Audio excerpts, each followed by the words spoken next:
Ladies and gentlemen, it is time for our final pay-per-view event of the calendar year here in Universe Mode.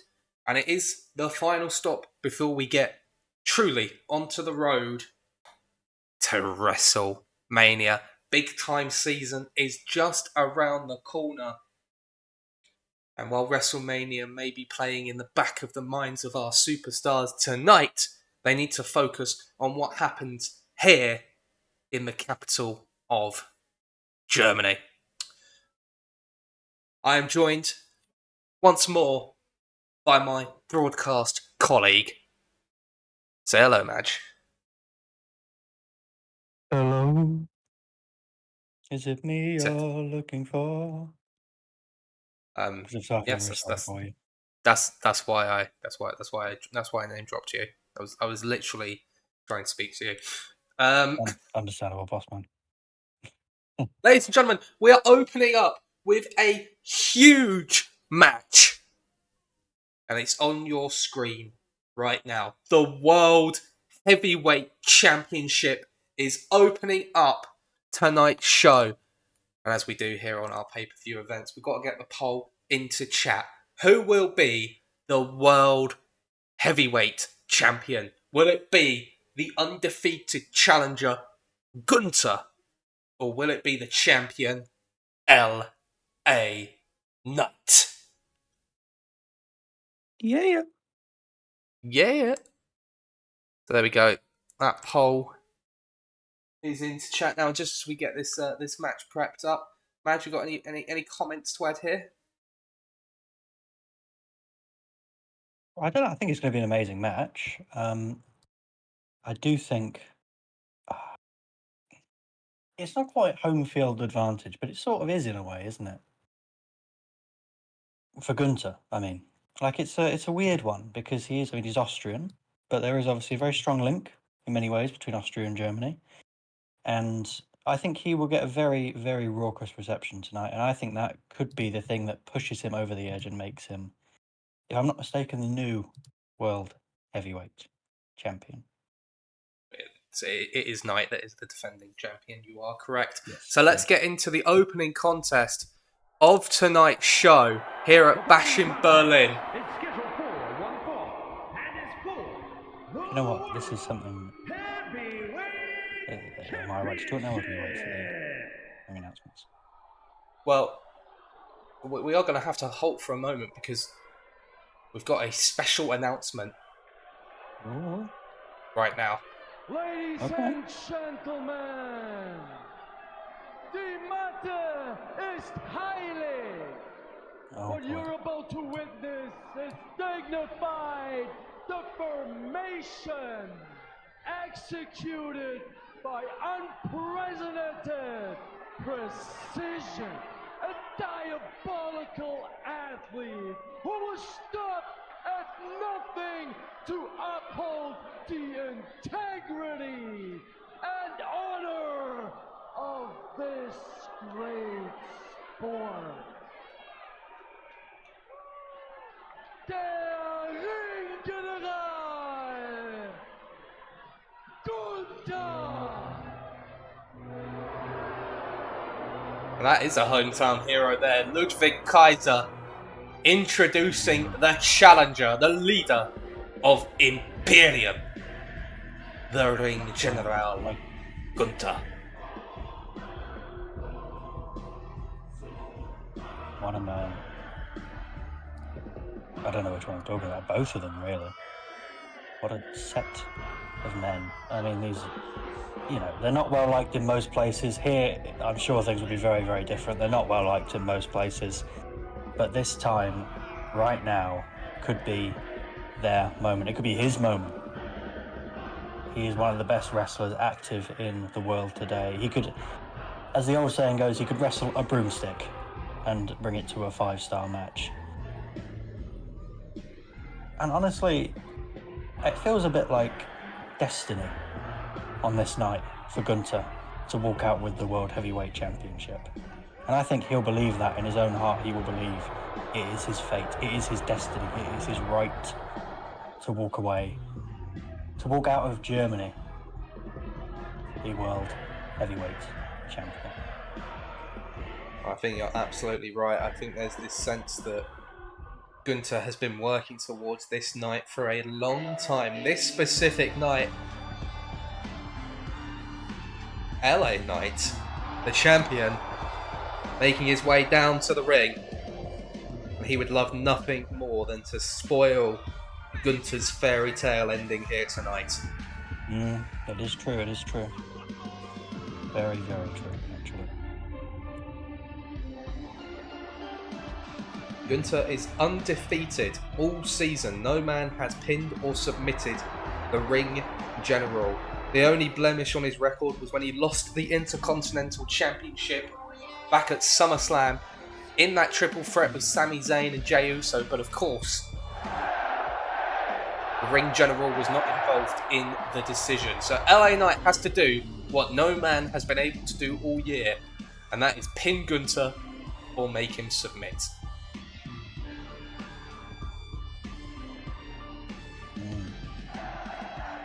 I think if anyone can do it, it is LA Knight.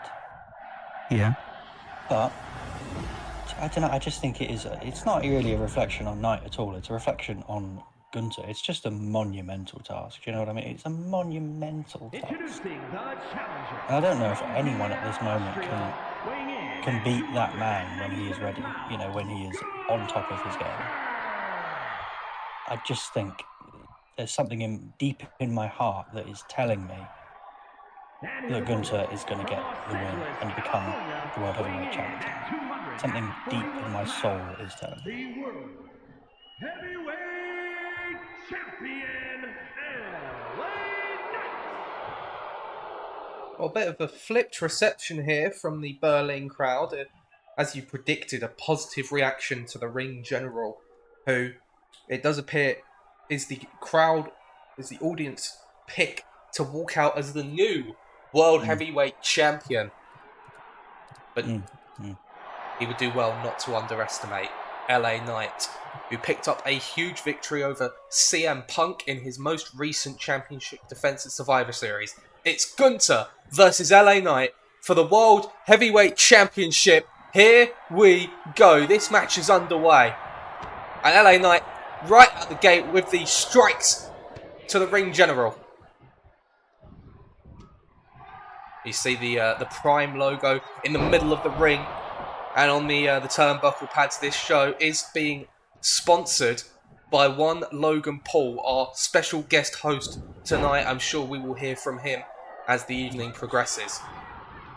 Yeah, maybe not so special in my book, but I suppose if he's sponsored the event, fair enough. He's put his money where his mouth is, and he's got plenty of mouth to put it there. Still not entirely sure. I'd love to hear how Gunther feels about the Prime logo in the middle of the ring. I feel like that's probably almost akin to sacrilege for a man like him. For a man who says that the mat is sacred. Oh, it is. Amount to desecration of the ring. It's almost a form of visual blasphemy, isn't it? Really? I would say so, and I'm certain Gunther would say so as well. But at the end of the day, visually, these two men will take our breath away. We won't be focused on the fact that there could be a pentagram in the middle of that ring by the end of the match, and no one's going to be watching it. Put it that way. LA Knight has the pin on Gunther. Referee distracted by the removed turnbuckle pad, and that's going to allow Gunther ample time to kick out of the first pinfall attempt of the match. Classic trick. But we're going to see a lot of that from Kaiser and Gunther tonight. And maybe that's the first early tactical blunder from LA Knight.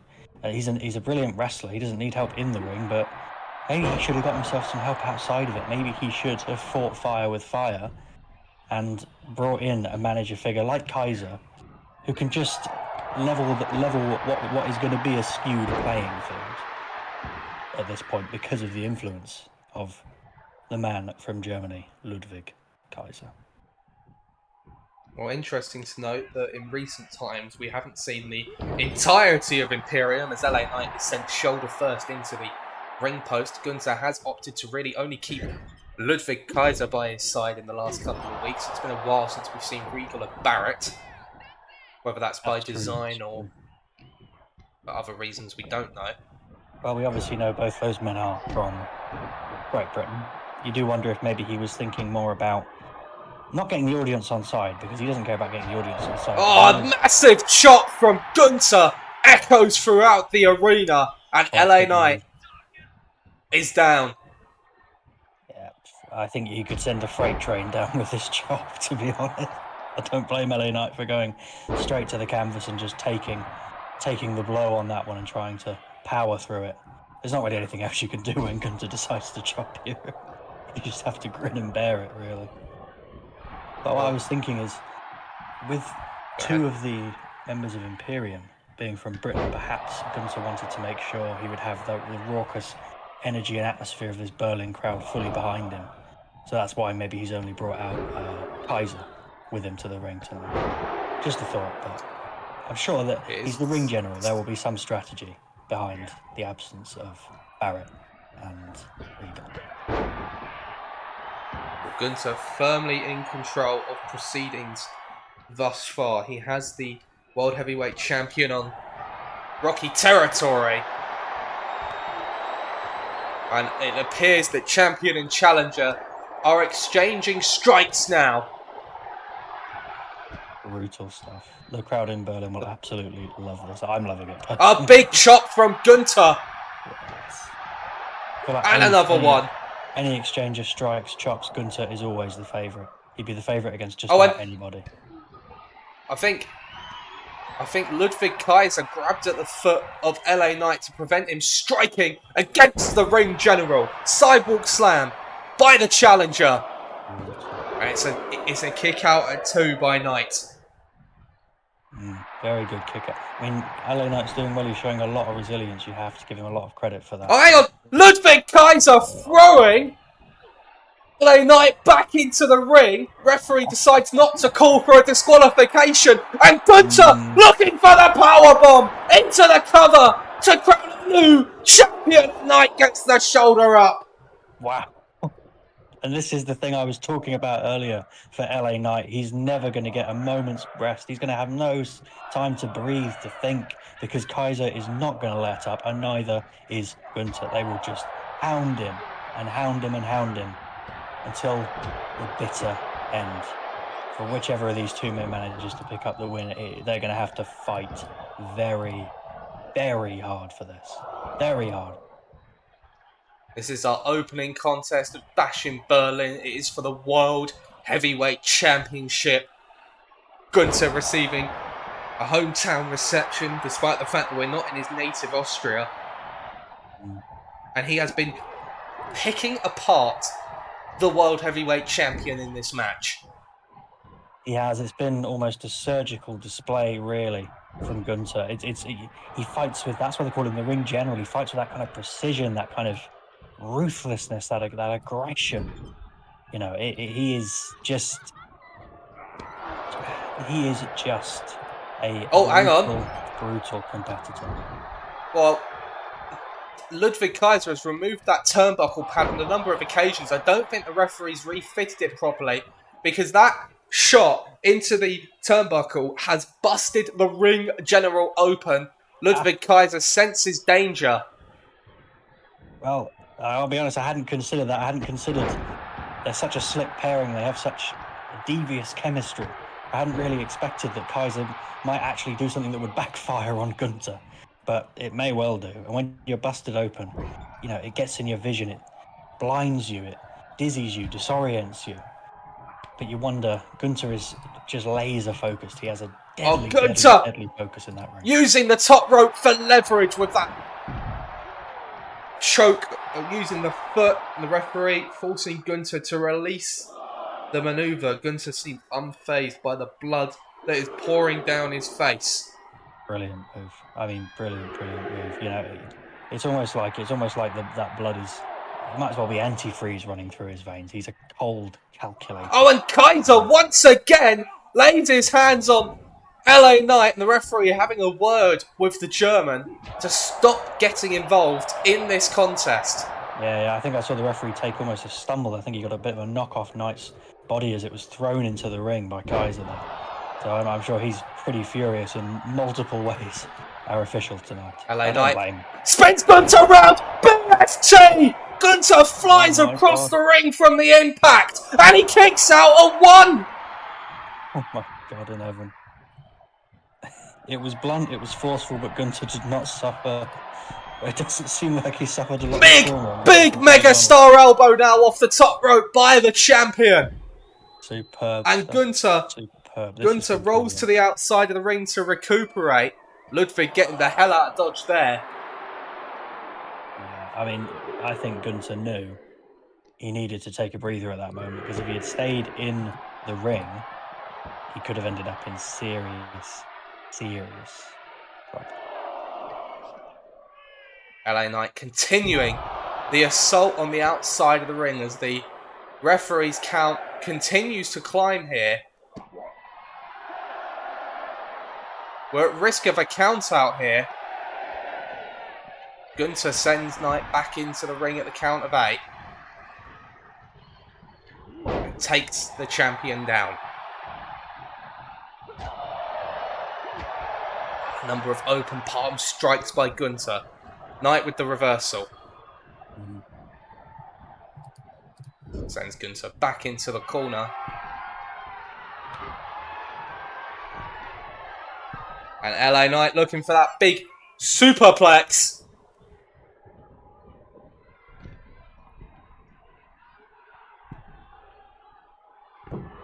And down goes Gunter. This could be it. Into the cover.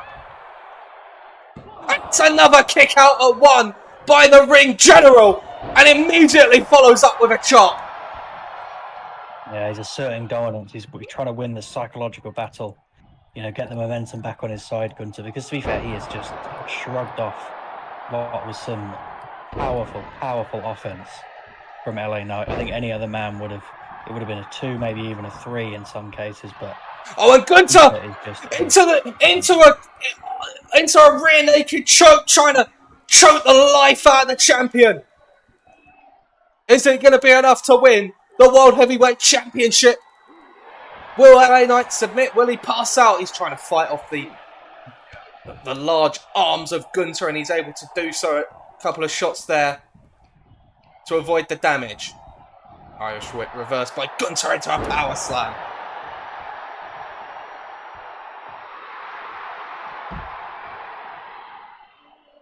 Well, LA Knight has certainly worked his way back into the match, but Gunter was looking to slow things down there with the rear naked choke.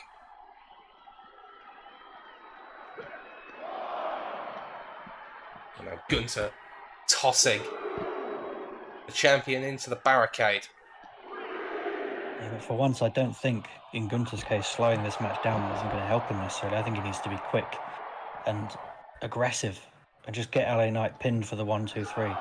Because Knight is having his moments in this match. It's like a seesaw. It twists and turns and rides almost like some venomous viper. But to be honest, Gunter off the top with a drop kick. Pulling out all the tricks in his bag of tricks. That was repetitive, but you get my point. LA Knight fights it off. BFT. Oh my Cover.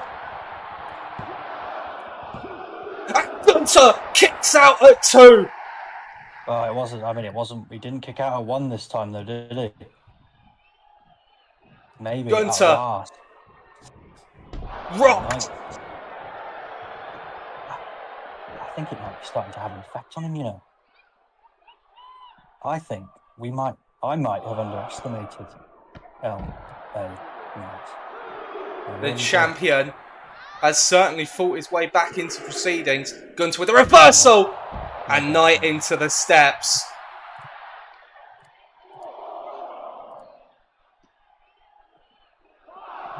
Gunter looking to take LA Knight back into the ring here.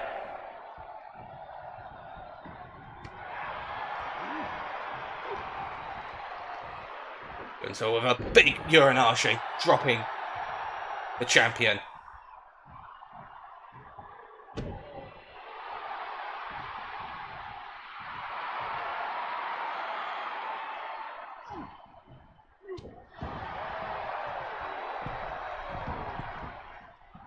off the second rope with a huge elbow.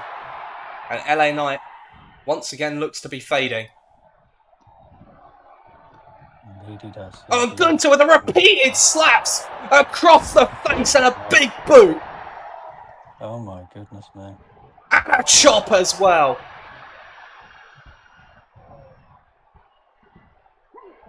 LA Knight back to his feet looking for that neck breaker. And Gunther catches him in midair.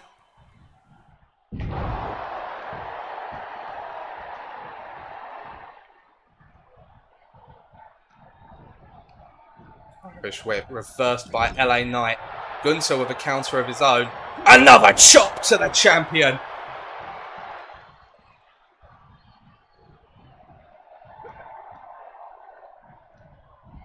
Gunther sending the champion into the corner once more. Reversal by Knight though.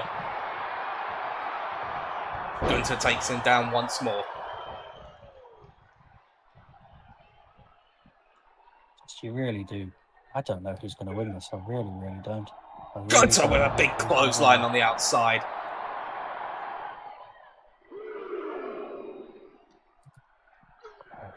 It's just back and forth and back and forth. They don't have a moment to breathe, do they? It never stops. It never ends. Gunther demanding that the champion gets back to his feet. Takes him into the corner once more. LA Knight stunned in the corner. Gunther to the top. There we go. Looking for the exclamation point on this match to win the championship. Powerbomb off the top rope. It has to be over. And Gunther suspects that this is over. Takes a moment to admire his handiwork. And Gunther is the new World Heavyweight Champion. I know he was tested. I know he had to kick out at 2. I know Knight put up a really spirited performance. Let's not take any credit away from him. Let's not ignore the part he played in this match. But Gunther is he really is just something else, isn't he? He is so absolutely dominant. And there's something about him, just psychologically. There's just something cold-blooded about that man. Absolutely cold-blooded. I just think, who's going to stop him? Who can stop him? Who can stop it happening? I can't see the it. new World Heavyweight Champion? What an opening contest to Bash in Berlin. The crowd erupted Fabulous. on the free count. Beautiful match. It was really, really impressive. It's an entertaining, fascinating, impressive. It was just brilliant.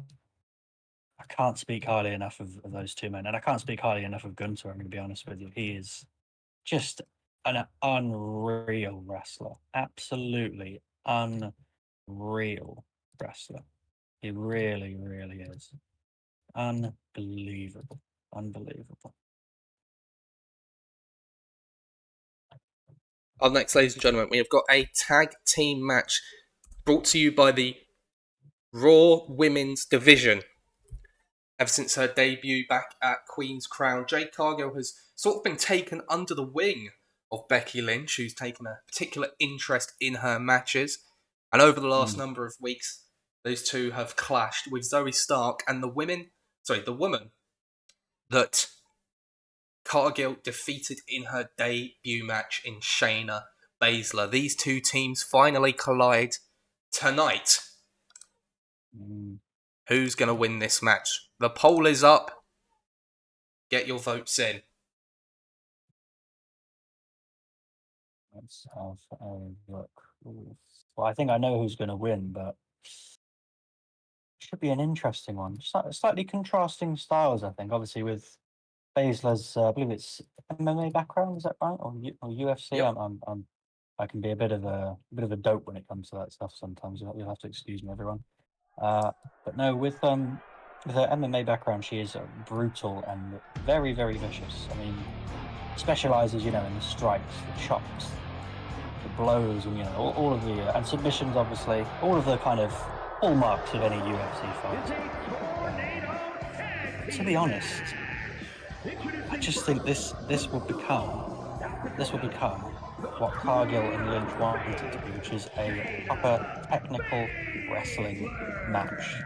And I think when it does become a technical wrestling match, I have to be brutally honest. I can only see one team winning this. I'm just being really, really to the point about it. I think Lynch and Cargill are by far the favourites to walk out of Berlin with the win. Well, Cargill is undefeated since her arrival in WWE, since she arrived on Raw. She already holds 2 victories over Shayna Baszler in one-on-one action, as well as a one-on-one victory against Zoe Stark. So Baszler and Stark certainly out for revenge in this match tonight.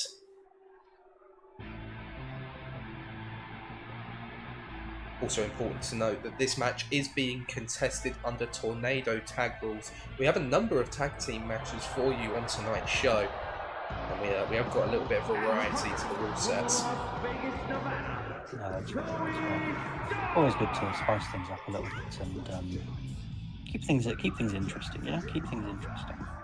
I think that's the key thing. I think these shows have done a very, very good job of that, it must be said. But we will have to wait and see what exactly will come out of this particular match. I think it will be a very interesting one. But I really do see, I really do only see one team picking up the win.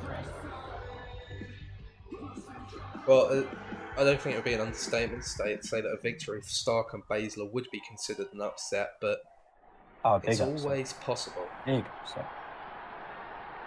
But to do so, they're going to have to become the first women to put a blemish on the record of this woman right here. Indeed, they will. Indeed, they will. And that is not exactly a small feat, to be honest. Not remotely a small feat, actually.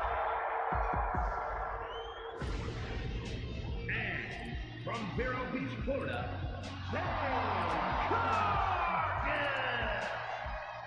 Jade Cargill has been racking up the victories over the past few weeks and months.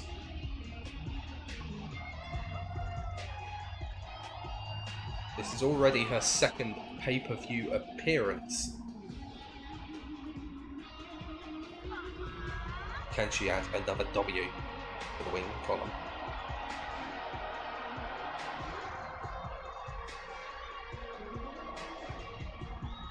Now, this relationship between Cargill and Lynch has been rather peculiar. Becky Lynch has been making her way down to ringside unannounced for a number of Cargill's matches. Jade herself seemed a bit bemused by it at first, but seems to have welcomed her newfound ally. The more cynical among us might question what exactly Becky Lynch hopes to get out of this partnership, but maybe a man just sees an opportunity to impart some of her knowledge onto the latest rising star of the women's division. Yeah, it could well be. I wouldn't be surprised, but you know, there's 100 different ways to skin a cat. It could be a project for Becky Lynch. It could just be a case of I want to. What's the word? I just want to get the win, and I'm not really bothered about anything else. There could be many, many things at play here. Many things at play.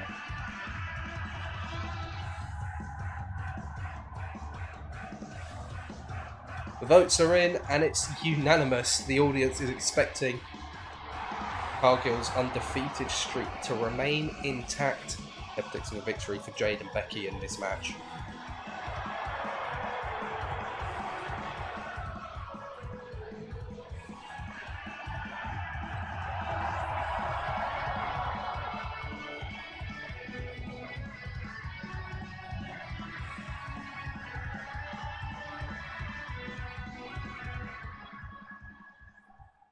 This is the second contest of tonight's show. Shayna Baszler and Zoe Stark take on Jade Cargill and Becky Lynch. Tornado tag team rules mean that all 4 women will be in the ring at the same time. And Cargill's first move of the match is a chokeslam. This could be a long night for Baszler and Stark. It could be. It could be. I wouldn't be surprised, to be honest, if it does if it does become a bit of a tough one for Baszler and Stark.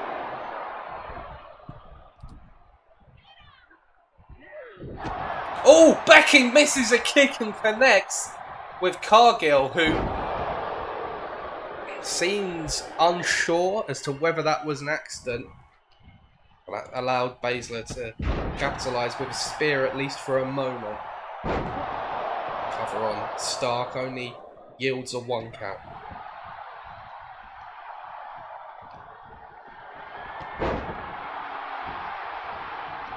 Well, a slight miscommunication there, but things seem to be back on track, and it's one-way traffic so far in this match.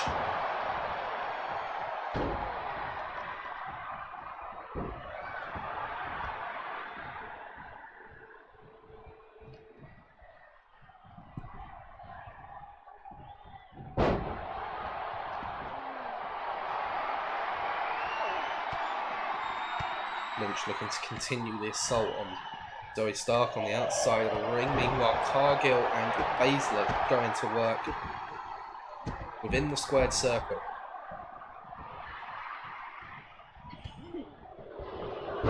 Oh, but a good wrestling takedown by Baszler into the open palm strikes. Has Cargill on the back foot and into an armbar, looking for the submission. Lynch takes her time getting back into the ring, but it doesn't matter. Cargill is able to escape the submission.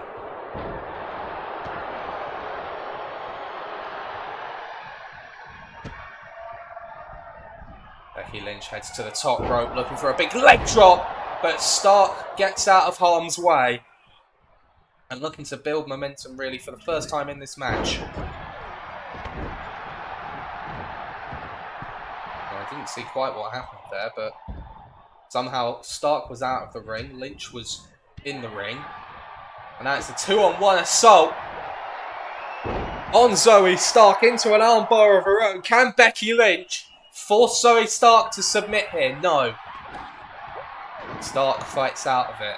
Shayna Baszler is removing the cover from the Spanish announce table here. Stark off the ropes with a springboard crossbody to Lynch. Gets a 2 count before the man kicks out.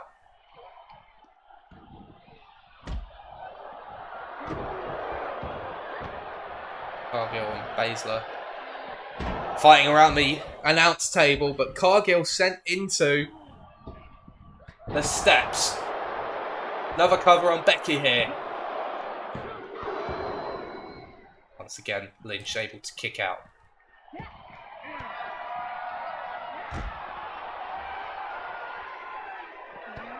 And now Zoe Stark. Oh, I think she was looking for that rotation knee, but it's a reversal from Lynch that stops that from happening. Cargill's back in the ring regardless. Now all 4 women back into the ring. Lynch taking a breather in the corner. Cargill standing in the corner as well. And Baszler using some leverage to choke the life out of Cargill. I believe there are no disqualifications in this match, which means that was completely legal. As Baszler heads to the top rope and sides against the high-risk manoeuvre, instead turning her attention to Lynch as the 2-on-1 assaults continue. Oh, and Cargill nearly tossing Stark out of the ring. Now Lynch fights out.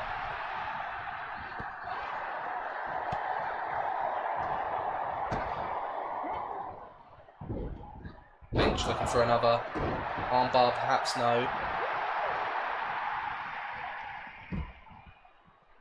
Instead, Becky heads up to the top rope. Shayna Baszler, the target for the leg drop, but nobody home.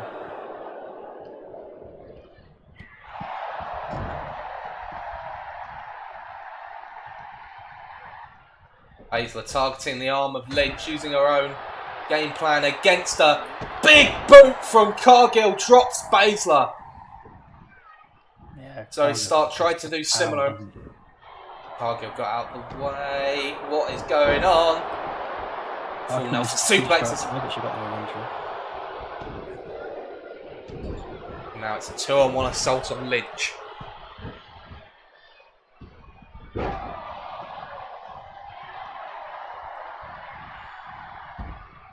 Baszler's the outside of the ring, I believe, looking to continue the assault on Lynch. No, instead. Oh, hang on a second.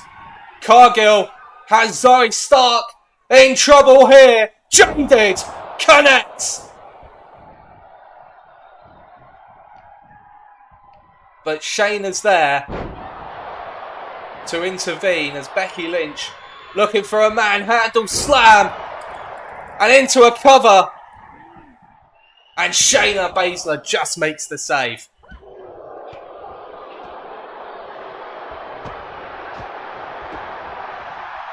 Oh, and Becky into another armbar, this time on Baszler.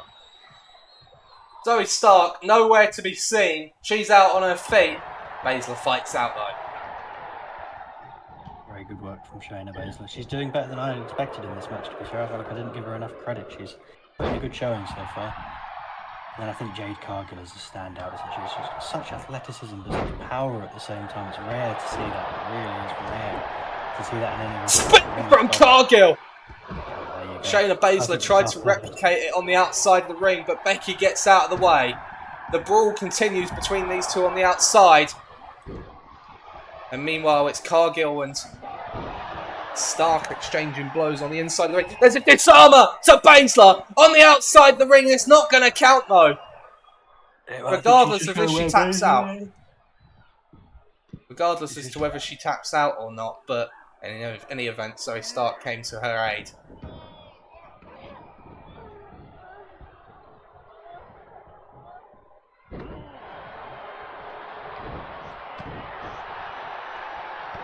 Now Lynch looking to strike. Manhandle slam to Zoe Stark. And Cargill does enough to keep Baszler away, and Lynch gets the pinfall. It's a victory for Lynch and Cargill tonight. That was out of nowhere, wasn't it? I don't know what Baszler was thinking. She was right there in the ring. She surely could have turned around and just broke the pin up. It's very, very, very surprising from Baszler and Stark. Maybe shows that the chemistry wasn't quite there as much as Lynch and Cargill. They seem to be enjoying that win quite a bit. They seem to have formed quite a good bond as a team. I do also have to say, what the hell is Becky Lynch wearing? What? She's been massively influenced by Seth Rollins, her partner, hasn't she? Surely he's hooked her into. She looks like the thing outside a barber shop.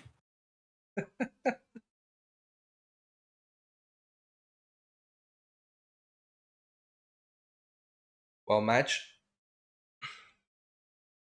Yes. This next one is for you. Because up next, it is a Dublin street fight for the Intercontinental Championship. As Sheamus challenges Finn Balor. Oh, hell yes. Can I vote for both men? Can I have 2 votes? I don't know. I think I have a slight favourite, but I really don't know who's going to win this. I wish both men could win, but they can't. But I really wish they could. Can they become the Intercontinental Tag Team Champions? Can they share? Can they cut it in half and share the Intercontinental Championship? It'd be a shame because it's a lovely belt, by the way. But can they share the Intercontinental Championship? I mean, I want to see him fight, but I also don't want to see him hurt each other. It's a weird feeling. I've never really had a feeling like this before in a wrestling match. To be honest, but you know what? I don't think I've ever been more certain in my entire life that these two men are going to put on an absolute clinic tonight. An absolute clinic. It is going to be unreal, and I am 110% here for it. I am so ready for The this. following contest I'm is so ready for a this. no I'm locked in, holds as the barred kids say these days. match. I will vote for who I think the favourite is. WWE Just edging it, by the way. Intercontinental Not a. Championship. It really could go either way. I don't know how. I don't know how it's going to go, but I have a slight favourite. That's Well, Logan Paul appears to have plastered his branding all over Sheamus's entrance. There's no other way to put it. oh Logan Paul taking some liberties with his position as special guest host. Oh, someone's fixed it. Someone's fixed it. There we go. It's all good. disgraceful. I felt almost sick watching that. Oh, we got Discord moderator Sheamus as well. Unreal. Discord mod Sheamus in his best drip. Look at it. Looks like he's about to go and collect taxes off a large amount of peasants. Absolutely unreal. I'm already loving this. This is just. It's like as a kid when you'd make your action figures fight and you just get carried away and you're making all your wildest dreams come true. My dreams are about to come true tonight. Two Irishmen somehow having a Dublin street brawl in the middle of Berlin, which just makes it even better for me. They brought a little piece of Ireland into the big bad city. This is going to be wonderful. I really am going to enjoy this. Sheamus primed and ready for the street fight rules. Anything goes in this match. And here comes the Intercontinental Champion. Yes. And doesn't he look good with that belt round his waist, by the way? He certainly does. Most recent title defense against Damian Priest. The Survivor Series. Yeah, that after the implosion, really, isn't it, of the Judgment Day? You do kind of feel, although he's not. I say he's not my favourite to win this match. When I say favourite to win this match, it's such a small margin that it doesn't really mean a lot in my eyes. But I think if you can get through the implosion of the Judgment Day and defend your title, people forget this is a very prestigious belt. It's a belt with great lineage, great history. Some of the best ever wrestling matches have been fought over who has the right to wear this belt. But realistically, if you can get through the implosion of the Judgment Day and hold on to the Intercontinental Championship against who I think is a very talented wrestler in Damian Priest, very dynamic young man, does that make you the favourite for these matches? I don't know. I thought really it was just in favour of Sheamus before we started tonight, but now I don't know. My head is spun, and I expect this is mine is not the only head that will be spun. Mine is not the only head that is going to be spun tonight. That's all I'm saying.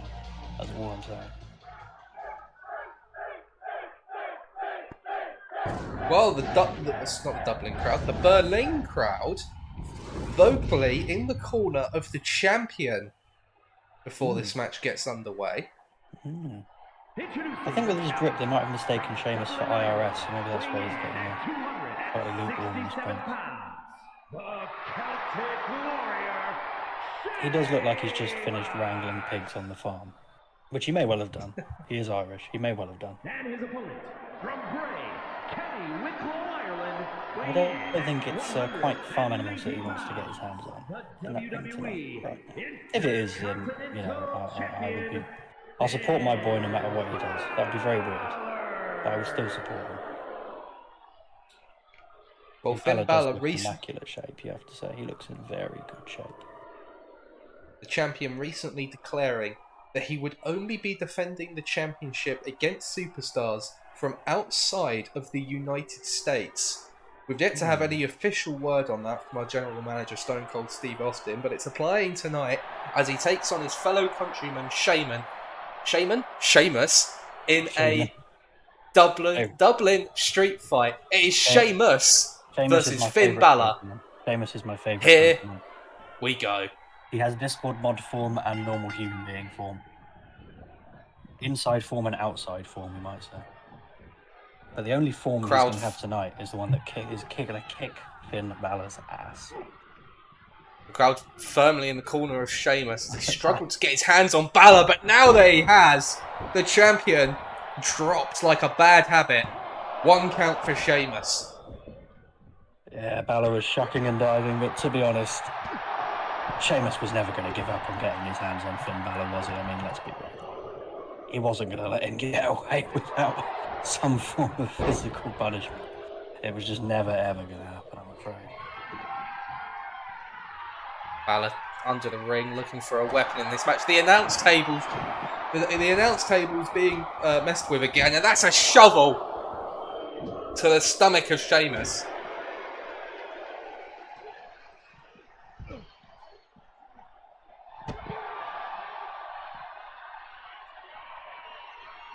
Now, important to note the rules of this match: no disqualifications, no countouts, but also falls count anywhere in this match. They do indeed.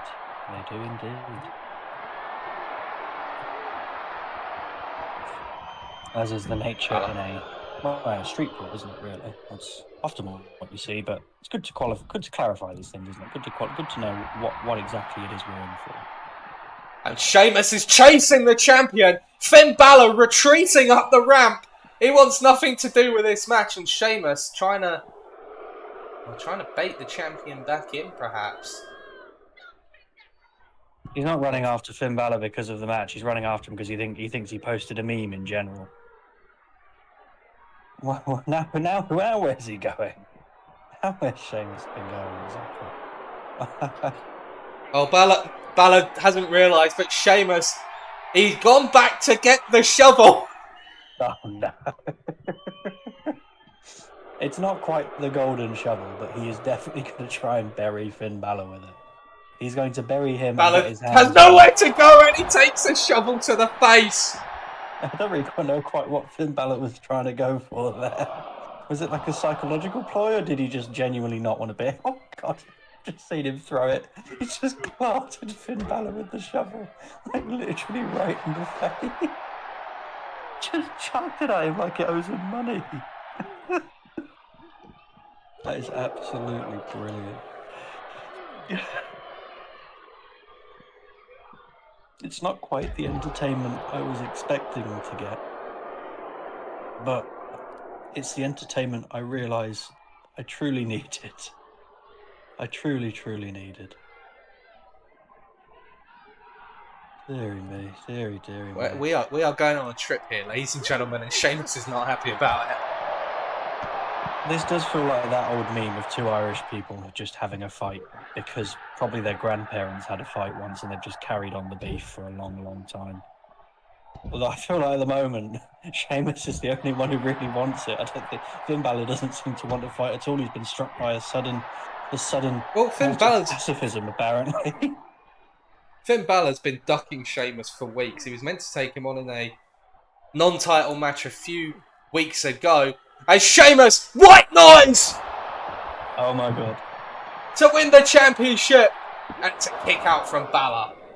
But right now, Finn Balor's ears are ringing. He is absolutely shitting himself. He is petrified of Sheamus right now. And you know what? It's pretty cowardly and it's poor form from him. But I would also be absolutely fucking shitting myself. So I kind of don't blame him a little bit, to be honest. I kind of don't blame him.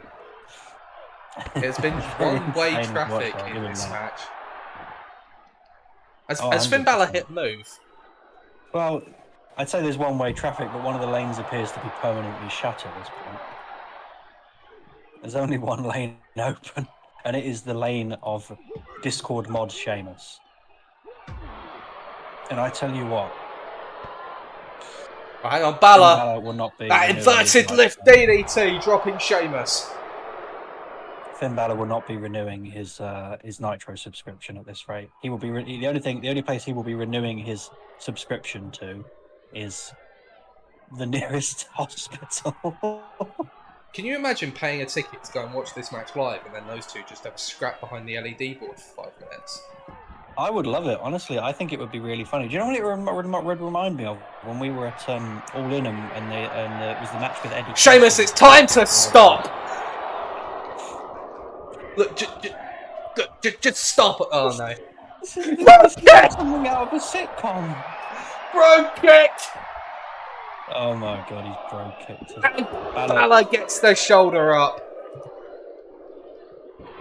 Finn Balor tried to stop Sheamus, and he did not. He did not. My guy said it's time to stop, and Sheamus said, no, it is not. It is not time to stop at all. Balor reverses the Irish whip and connects with a sling.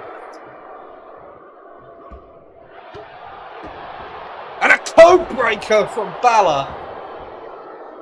Very, very nice. He's finally managed to hit Sheamus with a move. He's finally done some wrestling. There's finally been both men involved in the brawl in this Dublin street brawl.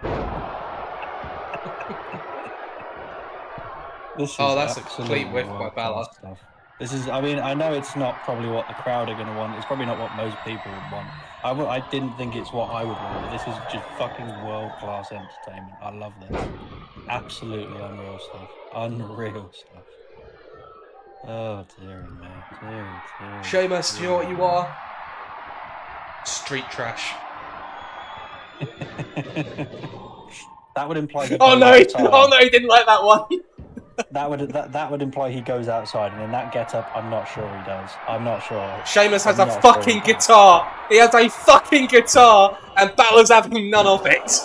Balor, absolutely. I mean, to be fair, Balor has just landed what appears to be not a bottle flip, but a fucking bin flip. He landed that perfectly. It's right to the best face. He's done all night, landing that bin. Whoever's watching in the comments right now, if you're aware of who the Honky Tonk Man is, I want you to come up with what Sheamus' nickname would have been if he had landed that guitar shot on Balor. I want you to come up with the Irish equivalent of the Honky Tonk Man.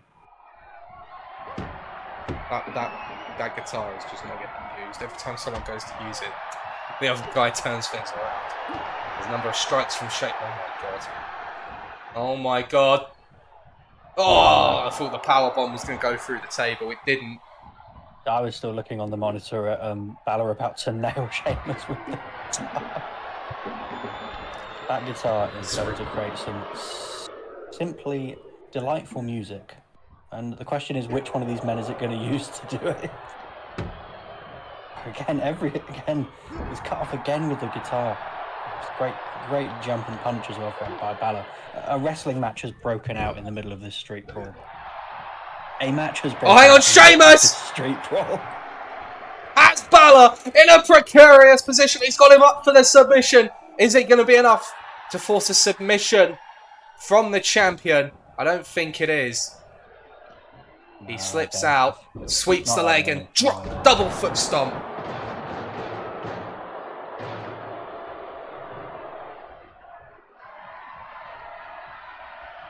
I was going to start the Sheamus ducked the check! Yeah, sorry, Let's go.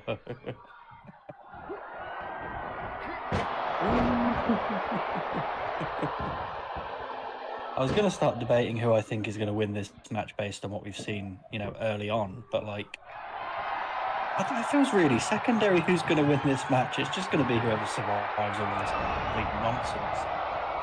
Oh my god, Balor lit the... Sheamus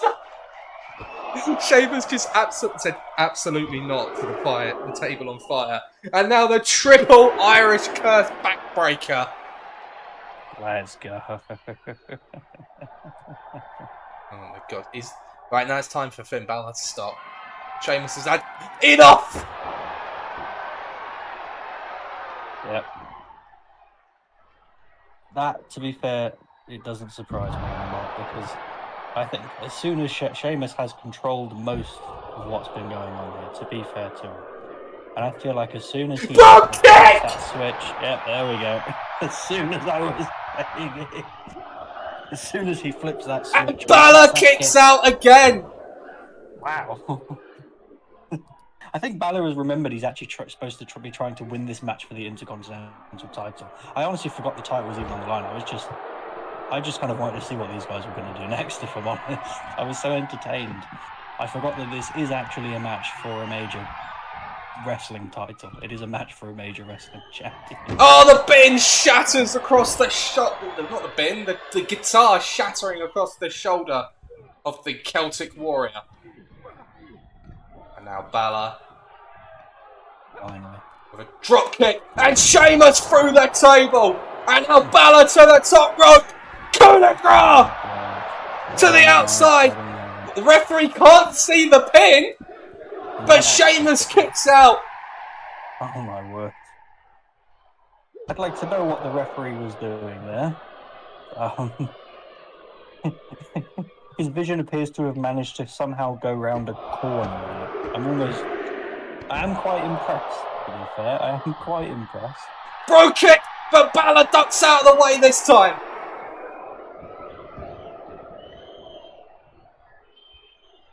That was nearly the end of the Intercontinental Champion. Instead, he stays alive in this match.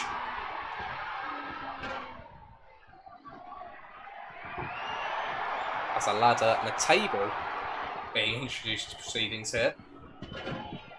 Indeed it is, indeed it is. I dread to Balor ask catching. what's going to happen to this table. I dread to ask what will happen to this table. I really do. I really, really do.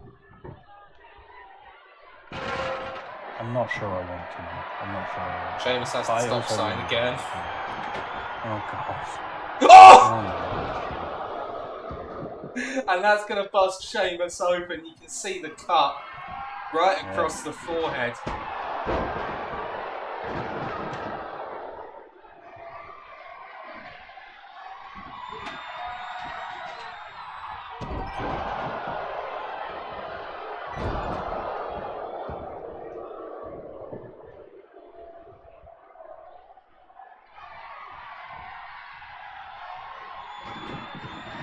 What the fuck was that thing? I'm surprised that's the first time you've said that this match. I think we could have said that about 100 times, let alone once. Sheamus with a frontal reversal there. Clothesline drops the champion. Cover. Oh, Sheamus using the ropes for leverage, but the champion able to kick out regardless. Very impressive stuff. Very, very impressive stuff, it has to be said. Does Balor have enough space to do this? I don't think he does. He doesn't. Oh no. What the fuck?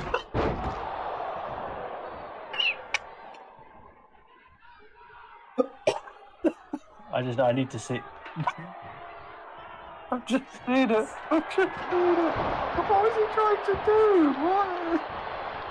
It's the kind of thing someone would do on IKEA if they were on about 5 different hard drugs. What? And then he just picks it up and throws it at Sheamus anyway. My guy doing? Why is he doing that? It's unreal. That is absolutely unreal. Welcome that is to genuinely Botchamania. incredible. Oh my god, now Balor. This is what he's probably trying to do before. Oh my god, this is Elbow drop through the table.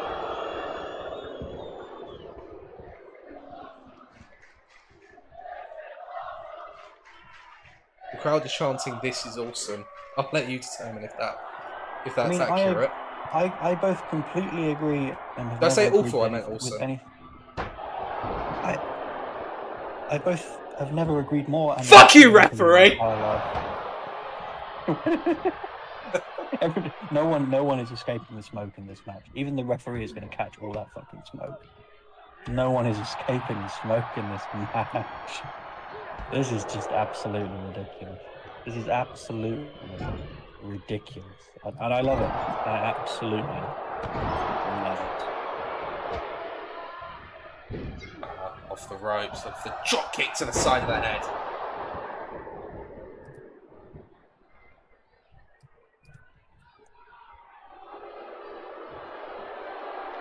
This has been unlike the sort of matches we're used to. It's been an experience. It's been an experience. I think that's the best way we can put it. It's been an experience. And now Balor lining up Sheamus for a shotgun drop kick. On the ref! 1916 to the referee. Honestly, being completely real, I think the referee is still going to be the least deranged person in this entire match. I really do.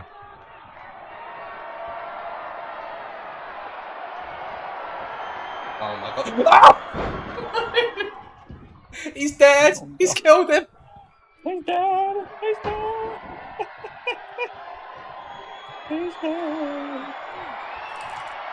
Oh God! Sheamus has I Balor up in just fireman's don't know carry. what it is I'm witnessing right now. I really, really don't. I really, really don't. What's Sheamus going to introduce? Another guitar. What the fuck? Just right across the head. That's it. Balor's out. That's good. He's got to be over. And it is! We've got a new Intercontinental Champion! Let's go, my guy. My prediction was right, and the man I love more than probably myself has won this match. What a goat. Man came out here dressed like he's I don't even know what. I don't even know how to describe the drip that he's got on. But only that man could wear that fucking drip and still be so absolutely incredible a human being. I love that man with all of my heart. I don't really know what the fuck he was cooking tonight, but he cooked. He did manage to cook. He did manage to cook. I don't want to taste what he's cooked, but I can respect that he's cooking. I can respect that he's cooking. Up next, ladies and gentlemen, it is for the World Tag Team Championships.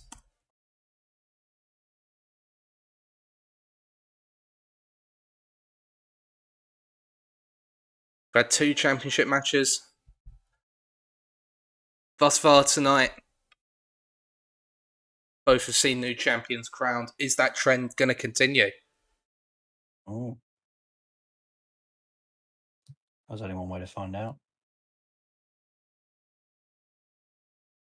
It's the former champions Seth Rollins and Ilya Dragunov taking on the new champions of DIY. Tommaso Ciampa and Johnny Gargano. It is DIY's first title defense since winning the titles back at Survivor Series.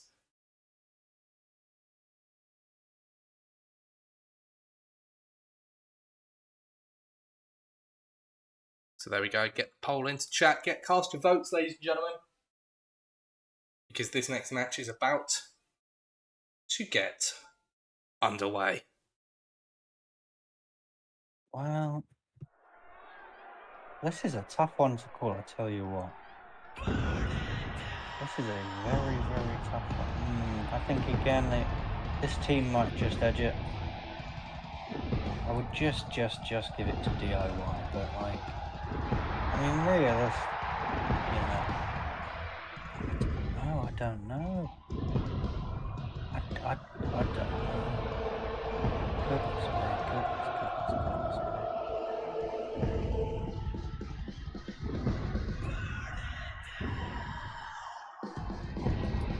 Do you know what? For Seth Rollins, the drip is almost a bit understated tonight by his standards, which isn't saying anything, really. You know, there's kind of never really... I don't think he's ever worn, like, a really basic bit of clothing, you know what I mean? I don't think he's ever worn a really basic bit of clothing. The drip gold? No, he has not. He's never done it. He's never worn a basic bit of clothing. No, he never. Have you ever heard? You know, like here we love to treat like Mr. Whippy. Seth Rollins is Mr. Drippy. That's who he is. He's Mr. Drippy.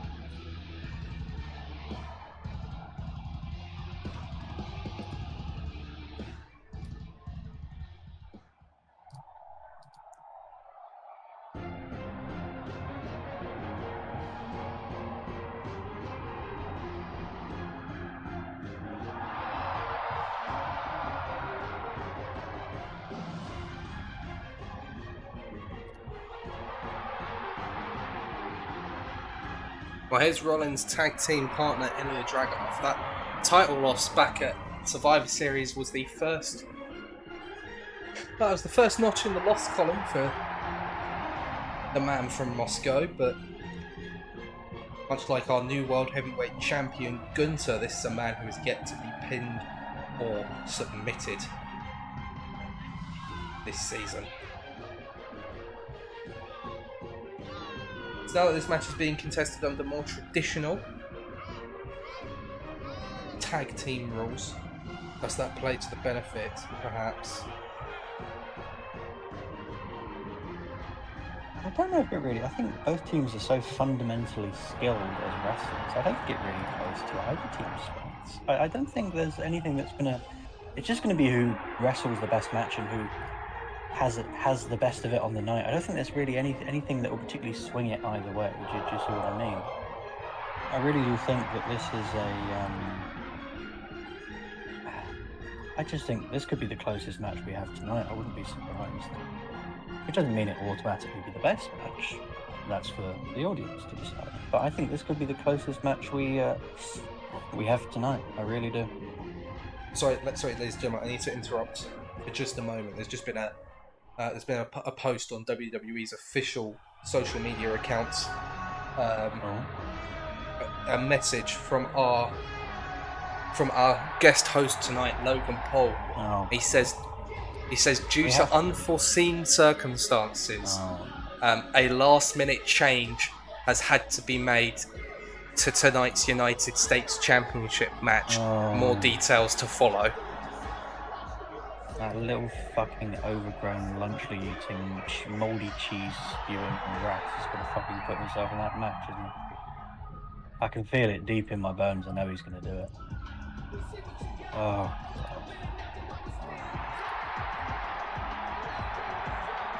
Well, nonetheless, we've got to focus back in on this match. The tag team champions DIY defending the championships for the first time since dethroning their opponents. So it's the former champions up against the current champions, and the gold is on the line. That is the prize right there, the World Tag Team Championships of Raw. The following contest is a tag team match set for one fall. And is for The real prize I want is to develop some sort of 7 medical issues so I don't have to see Logan Paul. But I don't think that's going to introducing the happen. challengers. Sometimes what you truly wish the most for is not always what you get in life. The team of Seth Rollins and Ilya Dragunov. And their opponents at a combined weight of 400 pounds. The World Tag Team Champions, Tommaso Ciampa and Johnny Gargano, DIY. Well, the audience vote has gone to the champions retaining tonight. DIY, apparently the favourites to walk away with the gold. But do not count out Seth Rollins and Ilya Dragunov. They had a stranglehold over those belts for almost 6 months. That's nothing to be sneezed at, and it's not something you lose overnight. So it's going to be Seth Rollins and Ilya Dragunov versus DIY for the World Tag Team Championships. And here we go. It's going to be Rollins and Dragunov. Sorry, it's going to be Rollins and Ciampa starting this match. It'd be a bit weird if 2 members of the same team started the match. And big right hand early on to Rollins. The Architect is stunned.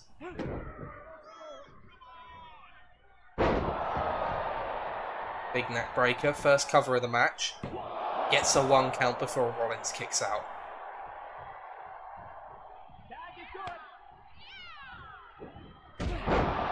Drop kick to Ciampa, but it is in fact Gargano who is the legal man.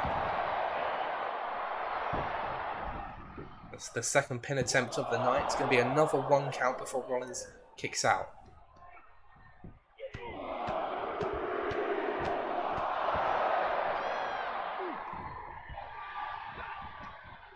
Rollins just cannot get anything going in this match. He gets out of that one. That super kick will do something though. And takes Ciampa down as well.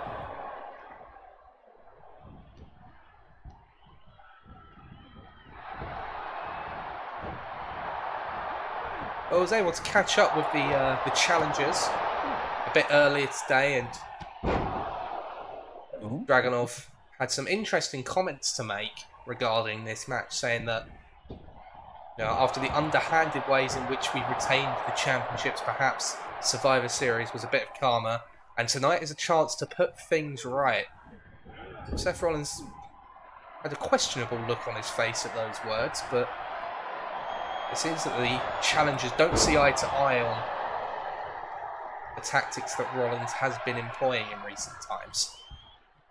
Indeed, we have seen a little bit of a degradation in their partnership, which perhaps directly led to the loss of the championships, but they've seemed a lot more together since they lost the titles. They seem to be a bit more on the same page as Dragunov was looking for a big chop, and Gargano gets out of harm's way.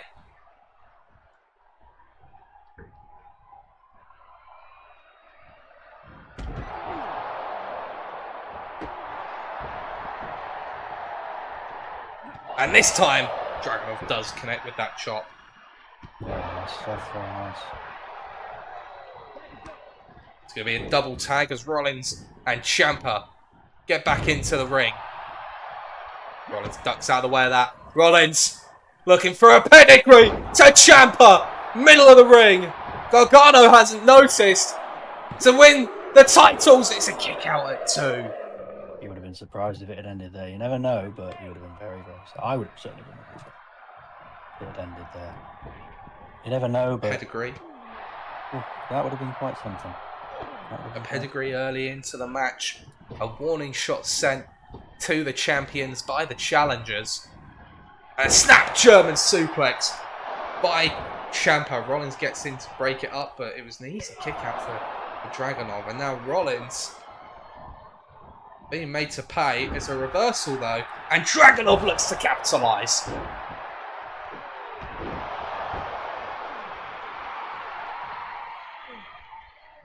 Ilya Dragunov fired up as he always is. This is a man that just loves to have a fight. He does. There's nothing he loves more than wrestling and fighting.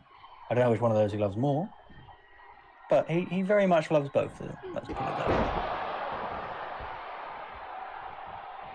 Ciampa looking desperately to make the tag to his partner, and Dragunov just standing in the way. Oh, and Ciampa almost jumped through him. My goodness.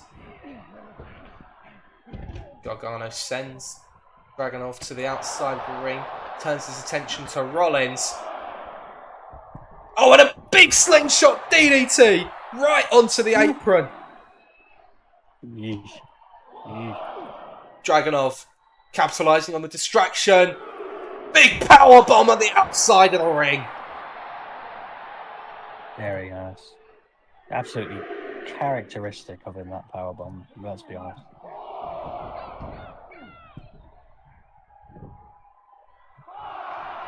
And now Dragunov to the top rope, looking for a high-risk manoeuvre to keep Gargano down. Chop across the head. Very good stuff, very good stuff. Beautiful, as always, from Ilya Dragunov. He never fails. Never fails to amaze you, no matter what he does. Gargano drops. He drops Dragunov onto his neck there, and now a cover. It's an easy kick out for Dragunov.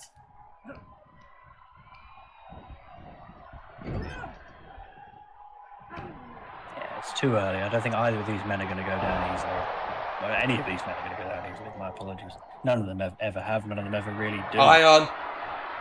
I mean, Dragunov lining up Gargano for the torpedo. The headbutt connects into the cover, but Ciampa's there to make the save. Yeah, good teamwork, and he needed to be there. He needed to be there, very, very much so. That could have been a deadly, deadly situation if the pin hadn't been broken up very quickly and very efficiently. And Dragunov is telling Gargano to bring it. Big tornado DDT. Very nice, very, very nice. Gargano off the ropes with another tornado DDT. Rollins begging for the tag. But Dragunov does not seem to want to make the tag here.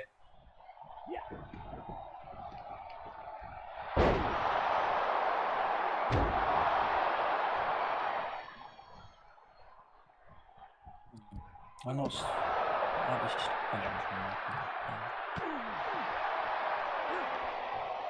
back and forth between Dragunov and Gargano as Enziguri drops the man from Russia, and there's the tag to Seth. This time he makes the tag. Very nice. But Gargano straight to work on the Architect.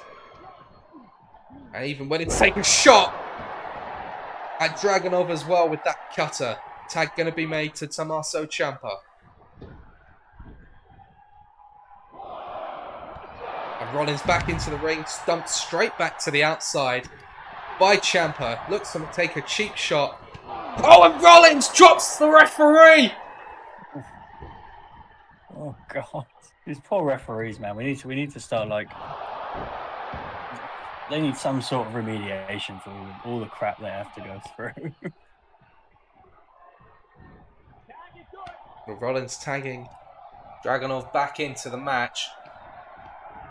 Here comes the Irish whip, reversed by Dragunov, a snap German suplex of his own. Here's the cover. And Johnny Gargano just about kicking out of that one.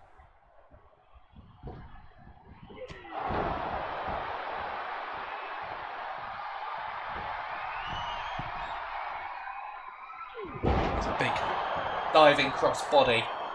Gargano needs to kick out here, which he does.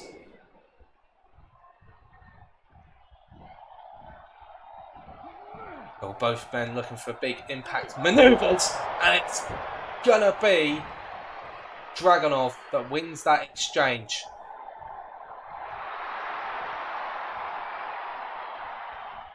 Dragunov off the ropes. Clothesline sends Gargano out of the ring. Now turning his attention to Ciampa, who just throws him away.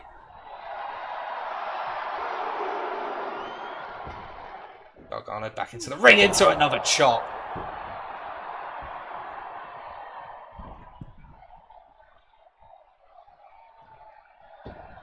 Oh, and that's a miscalculation there by Ilya Dragunov, which has allowed Gargano to retake control of the match. There's the lawn dart into the cover, hooks the leg. Easy kick out for Ilya. Tag brings Ciampa back into the fold. But he gets instantly dropped by Ilya.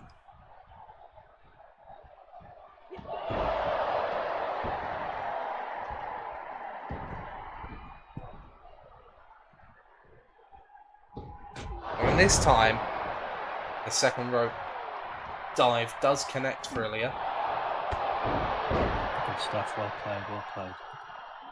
Putting a very good showing tonight, Ilya Dragunov, but it's going to take something very special from both men on either team to walk out the tag team champions tonight. I mean, it's almost like the proverbial rock and the hard place, isn't it? Both teams are just so talented, so skilled, so dedicated and determined.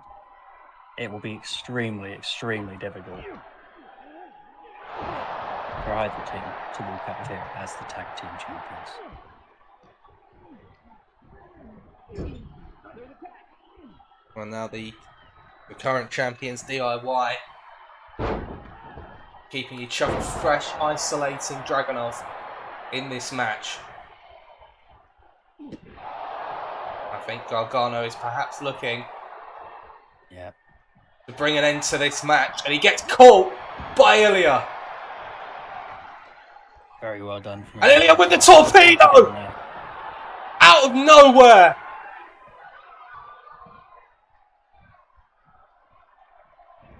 A big boot dropping Gargano. And now looking for the X-Bomb! Gargano out like a light into the cover, but once again, Ciampa is there to make the save. Just seeing the way he absolutely clocked Gargano there, that was brutal. It was absolutely devastating. Absolutely devastating.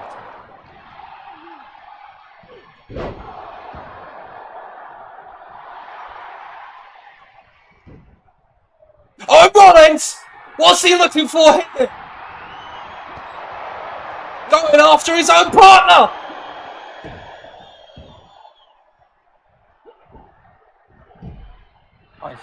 Is he? What on earth? And now, well, Gargano has no idea what's going on. He's gone after Seth. I think, what the hell is going on?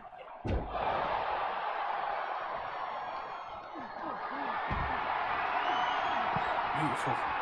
In between all of that, beautiful move by Gargano to nail Rollins while he was on the ground there. That was fantastic stuff.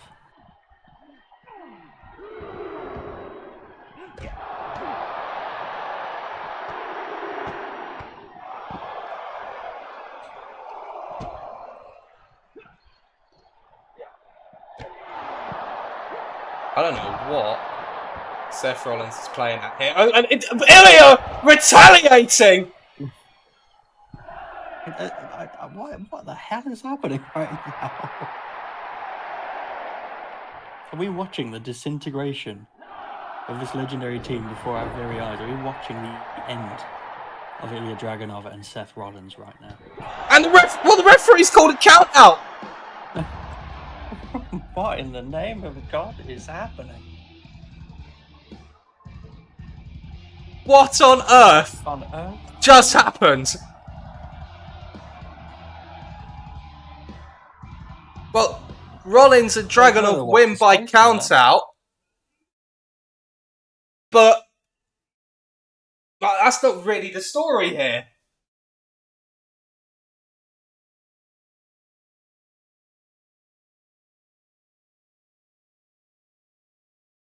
Rollins has retreated to the backstage area, and I'm as confused as anyone else is. I'll tell you what I do know. We have to move on. Yes. I don't think we have much of a choice with what's just happened. To be honest, I don't think we have. I don't really know what to say. I don't really know what just happened. I don't really know what just happened. I'm very confused. I'm kind of stunned. I don't really get what's going on. Like, I really don't get what's going on right now.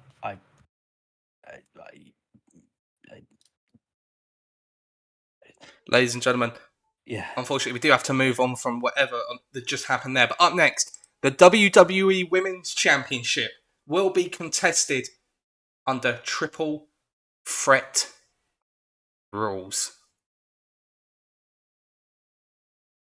The poll is in chat.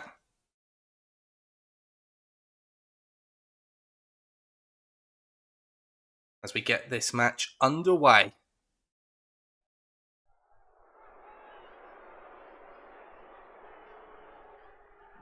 The first participant in this match, the Queen, Charlotte Flair.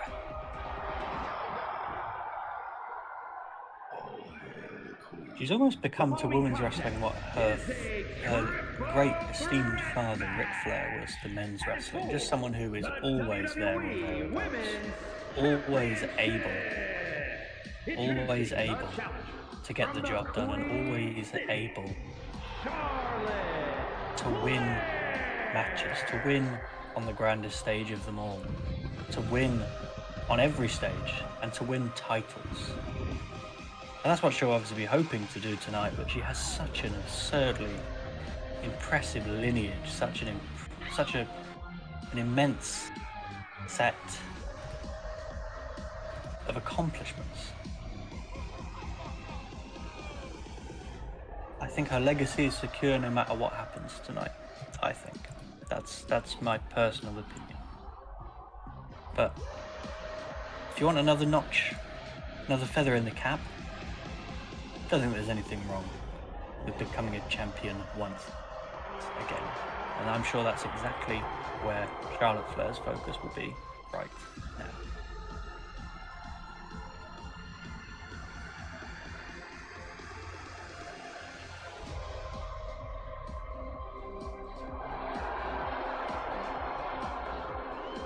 Queen won the triple threat on SmackDown, featuring Bayley and Roxanne Perez, the three members that joined Alexa Bliss inside War Games. And it was Charlotte Flair that won to be named the #1 contender. But the curveball in all of this is what happened later on that night, because Alexa Bliss lost the WWE Women's Championship in a surprise defeat. And introducing the challenger from Columbus, Ohio, Alexa Bliss. And just in the span of a few short days, Damage Control went from a devastating loss inside of War Games to then having the WWE Women's Champion amongst their ranks. Because it was a few weeks ago on SmackDown that Asuka defeated Alexa Bliss for the second time in as many months. This time with the gold on the line. Asuka, a two-time Women's Champion this season.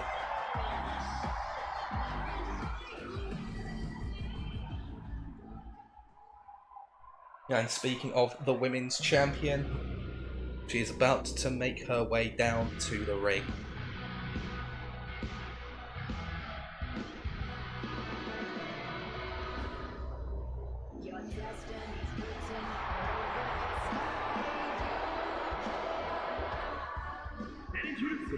The champion, representing the Kabuki Warriors from Osaka, Japan, the WWE Women's Champion,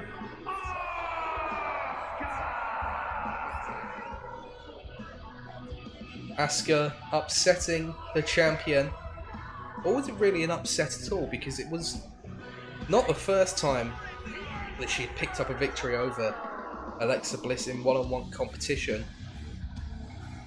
She defeated the former champion in the lead-up to War Games.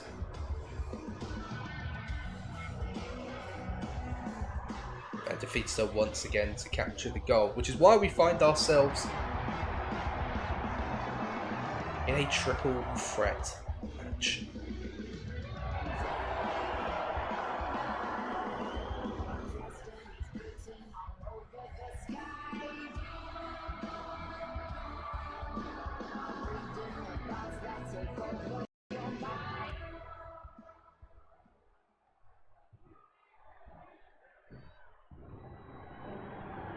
So here we go. The WWE Women's Championship being contested in this triple threat contest.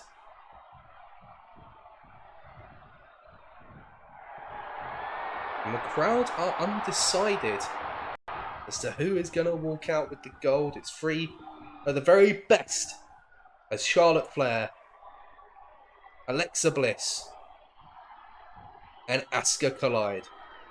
The WWE Women's Championship. Here we go. It's going to be Flair and Asuka locking up to start the match. Those two have met a number of times, with Asuka coming out on top on each occasion. So Asuka really has had both of her opponents' numbers in singles competition in recent times, but that counts for very little where triple threat rules apply. Asuka introducing a kendo stick to proceedings, but Bliss going to catch her before it can be put to too much use. And Asuka into an octopus stretch, looking for an early submission victory here. Bliss needs to fight out of that, and she does. A quick right hand from Flair, going to drop Bliss and, at least for the moment, turn this into a one-on-one match.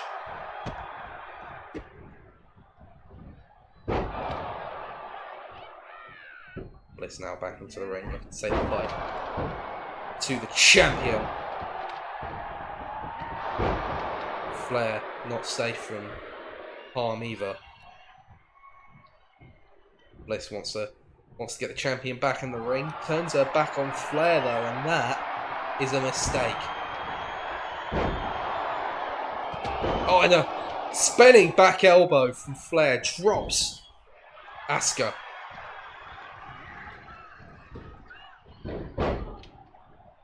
Dropped her hold from Bliss, and a little bit of disrespect to her one-time tag team partner. Maybe not tag team partner, but War Games partner, certainly. Spinebuster from the champion.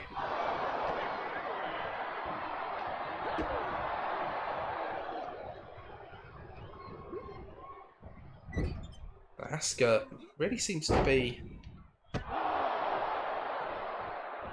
taking a methodical approach throughout this match, as there's a kick to the gut of Bliss, looking for the running hip attack, which does connect a cover, but Flair's always going to break that up. She stood right there watching.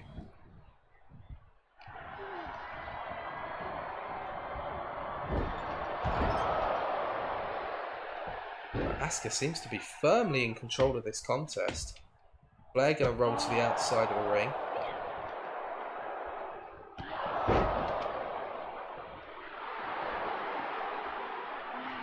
Asuka looking to introduce another weapon to this match, another kendo stick. Goes after Flair and connects with it.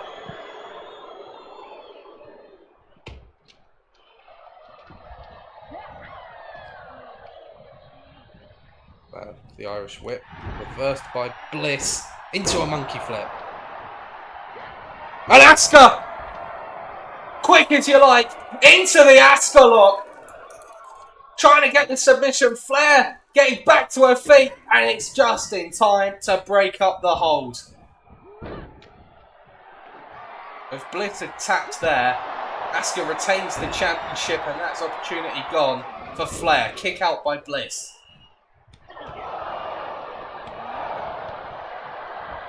Three women going back and forth on the strikes here. Asuka looks to wipe out Flair with the snake eyes. Flair straight back to her feet. And wiping out Bliss with a clothesline.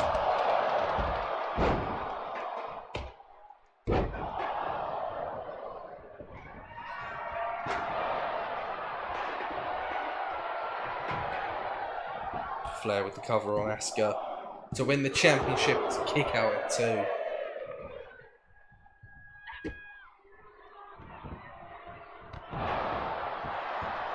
Bliss will roll up, trying to catch Flair by surprise. No, it's not going to work. Asuka straight on the offensive.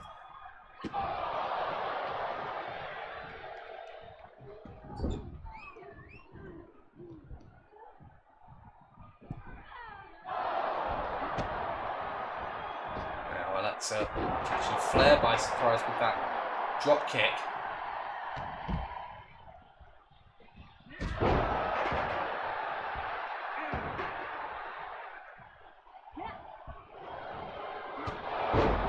Asuka drops badly there. Flair looking for a spear, did not connect flush. And Bliss looking to capitalise on that error. Asuka with a kick to the gut, looking for another running hip attack to Bliss, and this time she moves out of the way. But a chop from Flair is the natural selection. Asuka poised to strike into the Asuka lock. Bliss is getting back to her feet as she makes the save just in the nick of time. And Bliss! DDT to the champion! Hooks the leg! Cover! And Asuka kicks out. A hectic couple of moments there. All three women connecting with their finishing manoeuvres, and none of them able to bring this match to a close. Bliss sees an opening off the Asuka lock, goes for the cover on Flair, and this time Charlotte will kick out.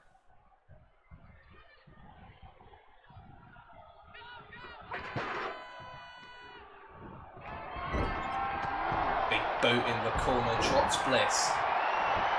As now Flair looks to make the cover. And it will be Asuka's turn to break up that pinfall attempt.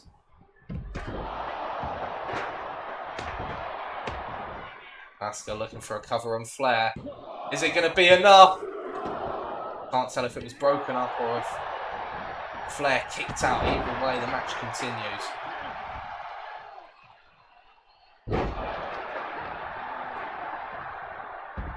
Asuka looking for a German suplex. Roll up by Bliss to steal the win. Asuka turns it around and wins it, catching Bliss by surprise. And Asuka retains Here is your winner, and still the WWE in this triple threat. Champion,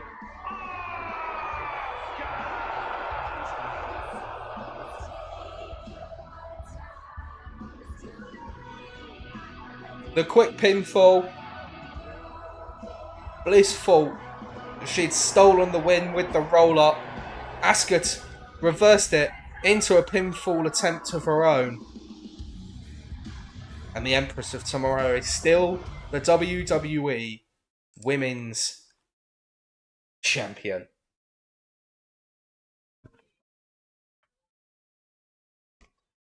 Well, I say hard fought, but as I said, it was a well-earned victory from Asuka.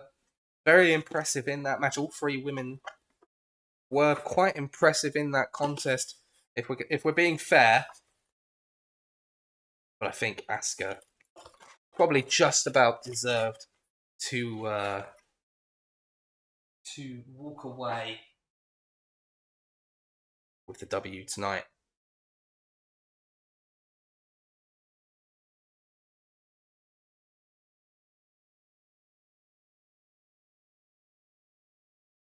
Well, ladies and gentlemen, up next, we're heading back over to the tag team division in a contest for the WWE Tag Team Championships. This is a matter that's been brewing for weeks and months now, really going all the way back to when Pretty Deadly won the tag team titles, actually, under their then mentor, Tyler Breeze.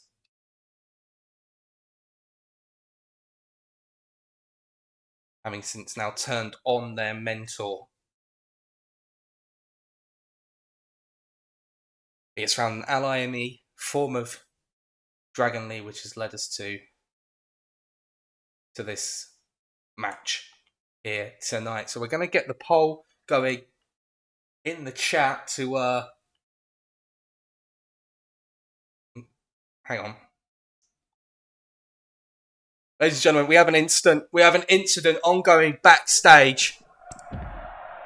Seth Rollins jumping Ilya Dragunov in the backstage area following their match. And it would appear that this team is well and truly over. Rollins making no mistake in that tag team match. He clearly meant to cost himself and Dragunov the titles, but I have to wonder why. What has Ilya done to deserve this?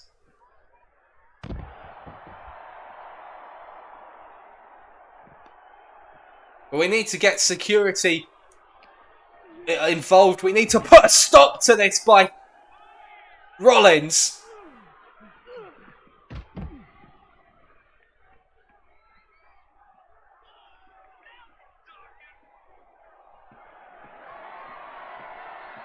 And Rollins, thankfully, appears to have had enough of this assault.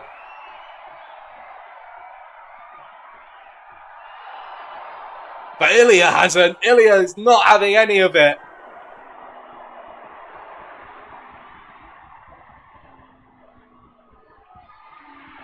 And Rollins catching him on the way over. Someone put a stop to this before something bad happens, like what nearly befell Ilya Dragunov there.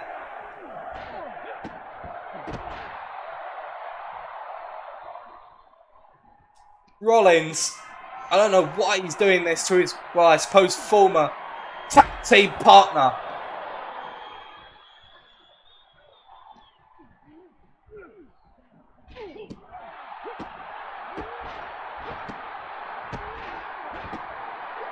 Just stomping away at Dragunov.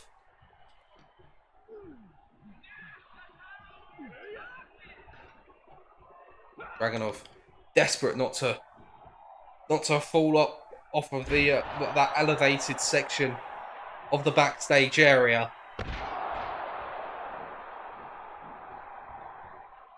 But he's certainly bleeding now.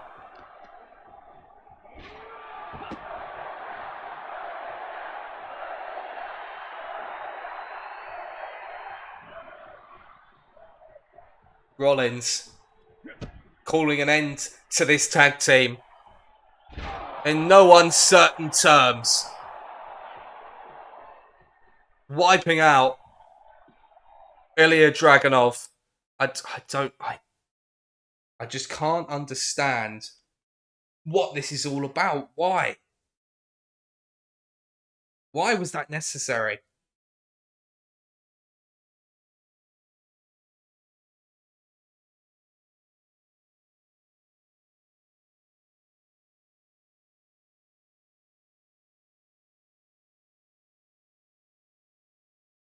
Well,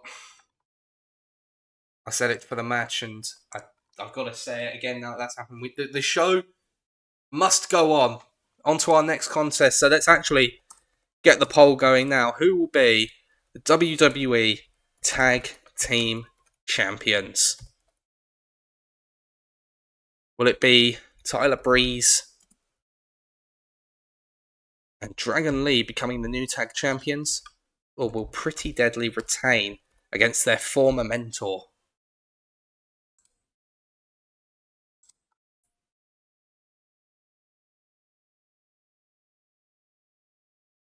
Let's get tonight's next contest underway here.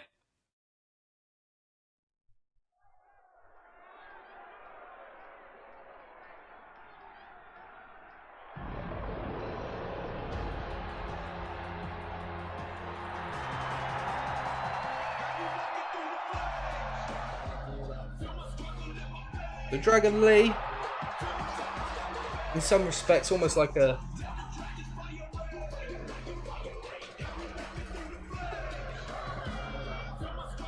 kind of like a fourth wheel in this. Much of this is revolved around the situation and the relationship between Pretty Deadly and Tyler Breeze. It was Dragon Lee that came to Breeze's aid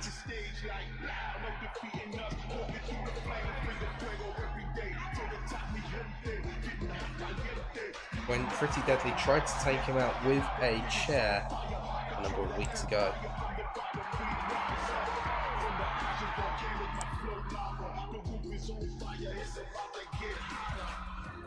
But yeah, at least there's someone in the locker room with conscience. At least there's someone willing to stand up and do the right thing and stop Tyler Breeze from an unnecessary assault by the tag team champions, who really just have got too big for their boots at this point. The absolute disrespect they've shown to this man right here. The fact that they tried to end his career. There's no other way to word it.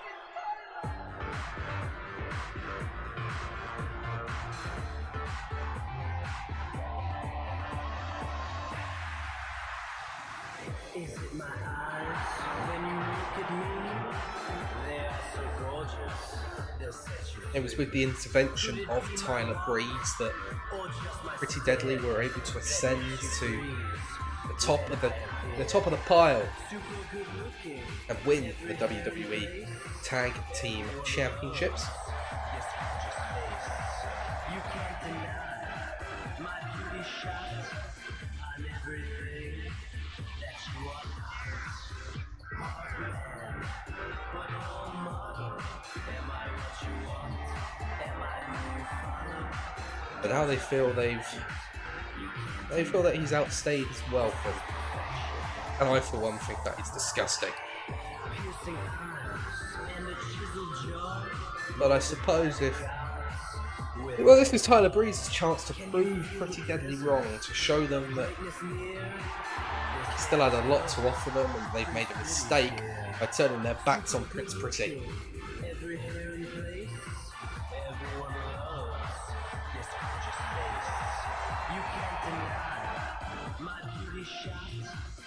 But on the flip side, I suppose if Pretty Deadly were to retain the title tonight, they will feel justified. They will feel that they've proven themselves right in abandoning Tyler Breeze. They described as dead weight earlier this week. As the tag team champions make their way down to the ring.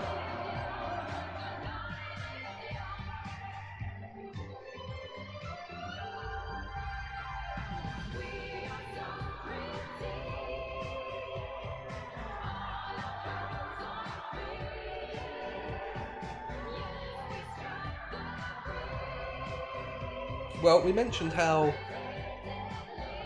Seth Rollins and Ilya Dragunov had a stranglehold on the World Tag Team Championships for the better part of 6 months. It has now been 6 months since Pretty Deadly won the WWE Tag Team Championships all the way back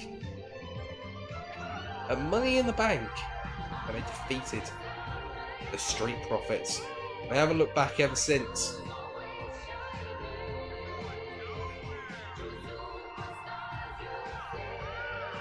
Victories over teams such as the New Catch Republic and A-Town Down Under, among others.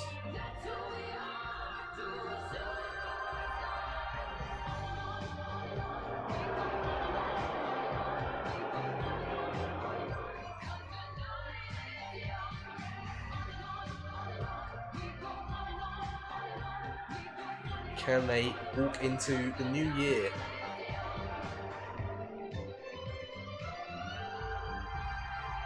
Still,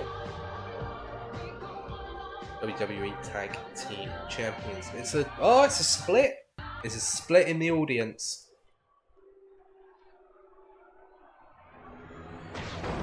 And that is the prize right there. The WWE Tag Team Championships of SmackDown. The following contest is a tag team match set for one fall and is for the WWE Tag Team Championship. Introducing the challengers at a combined weight of 377 pounds. The team of Dragon Lee and Tyler Breeze.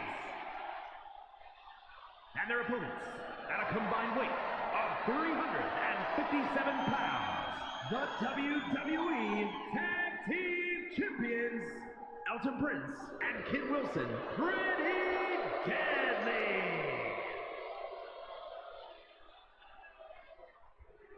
Well, the crowd do appear to be behind the challengers here in Berlin tonight, based on those reactions. WWE Tag Team Championships on the line tonight.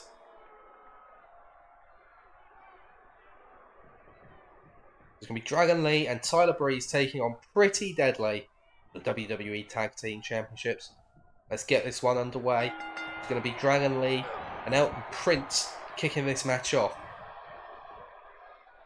Dragon Lee, look for a powerbomb maybe. No, instead he drops Prince on his neck. What an opening move for this match. Dragon Lee, flips him round into a powerbomb. Impressive stuff from Dragon Lee in the early goings.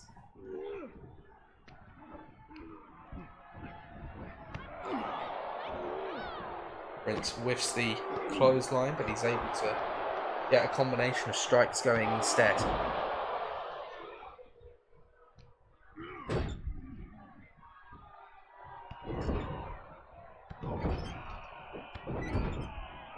Just continuous knee strikes in the corner, looking to do some damage to Dragon Lee, and makes the tag to Kit Wilson.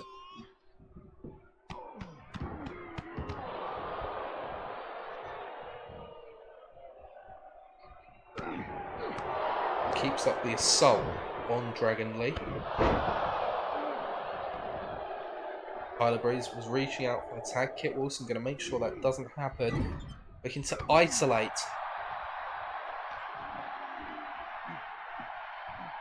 Breeze's tag team partner. And into an uppercut from Kit Wilson. Very nicely done. He hasn't noticed Lee going for the tag, but he has done now. And tags Elton Prince back into the match.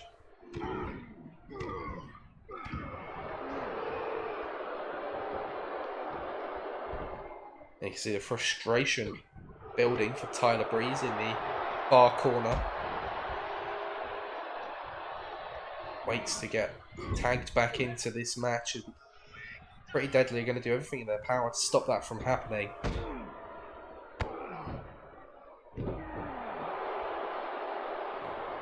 Mocking Dragon Lee at the end of that combination. Kit Wilson with a big sidewalk slam. Takes down Dragon Lee, but he's made a mistake. He's dropped him into the path of Tyler Breeze. A tag made to Elton Prince, I think out of fear more than anything. But a cheap shot. And now Elton Prince looking to steal the win. Breeze turns it around. It's a kick out from Prince though.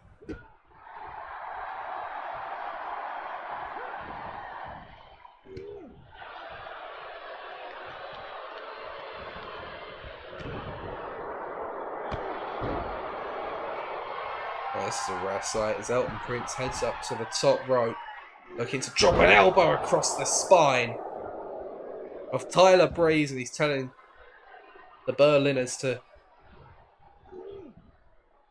shut up, basically. Quite typically Pretty Deadly, isn't it?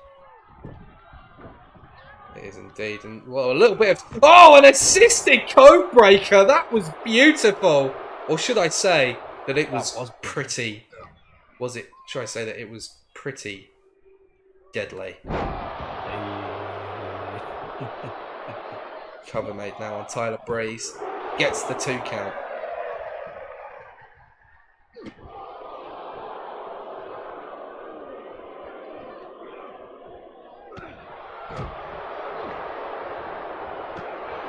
Well, it was Dragon Lee that was getting isolated in the earlier parts of the match, but as soon as I close those comment, Breeze turns things around. There's the unprettier. It's Kit Wilson for new tag team champions. And to kick out at 2. Well, I think it was 2. Either way, it was certainly not a 3 count, but Breeze wasting no time. Looking for the beauty shot, and Wilson able to get out of the way. That could have been disaster. That could have been the end of Pretty Deadly. Oh yes, no doubt about that. Devastating move.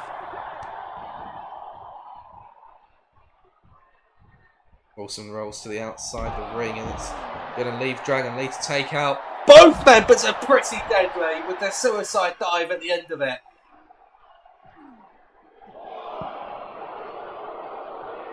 Tyler Breeze doesn't know what to do on the apron. He's having a bit of a senior moment. Like, how else would you describe what we're witnessing there? Kit, help him out. No. There we go. It made me chuckle with this. It makes it no less true. It makes it no less true.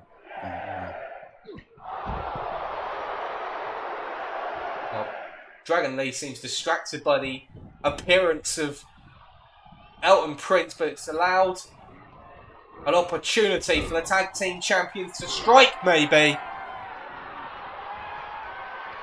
A little bit of spilt milk certainly going to hurt.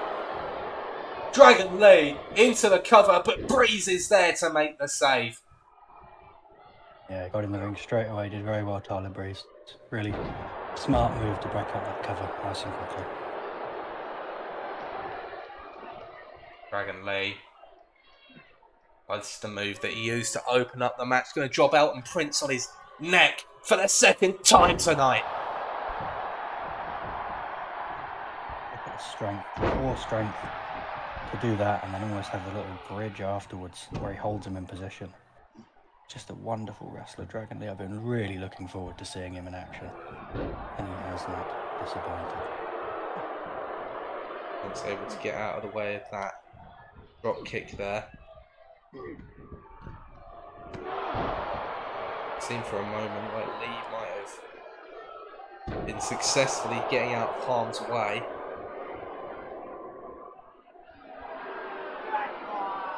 Yes, boy. Classic bit of Pretty Deadly, that.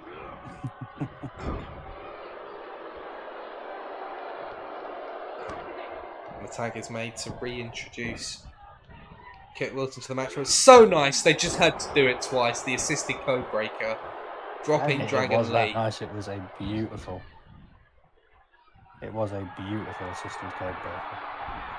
Kit heads to the top rope. Arguing with that. He eventually got to the top rope. He seemed to have a bit of a... That was less a senior moment and more of a glitching moment, I think. Lee able to kick out of that crossbody.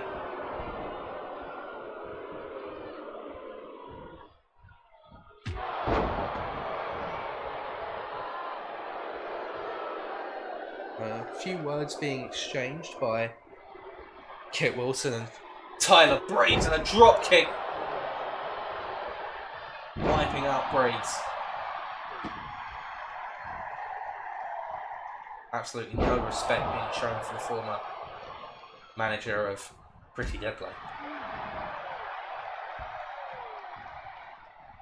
Dragon Lee perhaps thinking about bringing this contest to an end. Sides against it. What's he looking for instead? Oh, a Canadian destroyer! Practically turning Wilson inside out. Tag made now to Tyler Breeze.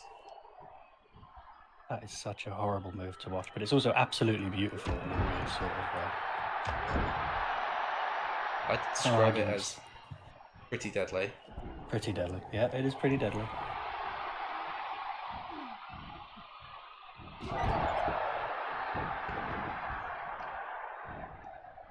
Wilson gets out of harm's way there and makes a bit of a desperate tag to Elton Prince there, who comes flying in with the uppercut.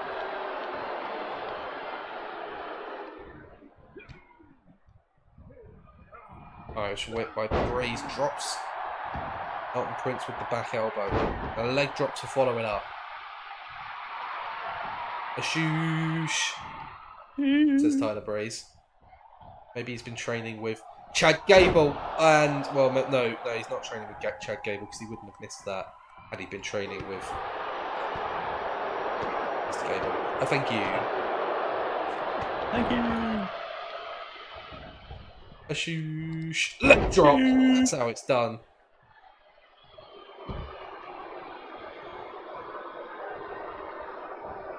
Drop kick misses Dragon Lee, who gets back in. He gets into the ring to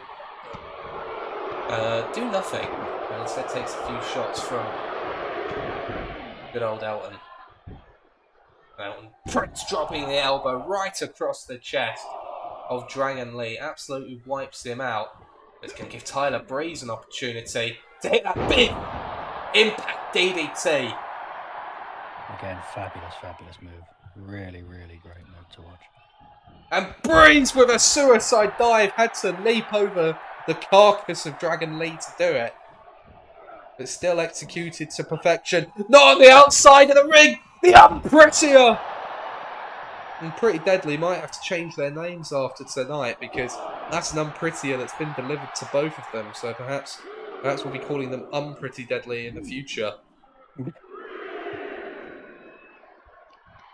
I can't believe you've stolen my mantle of making really poor dad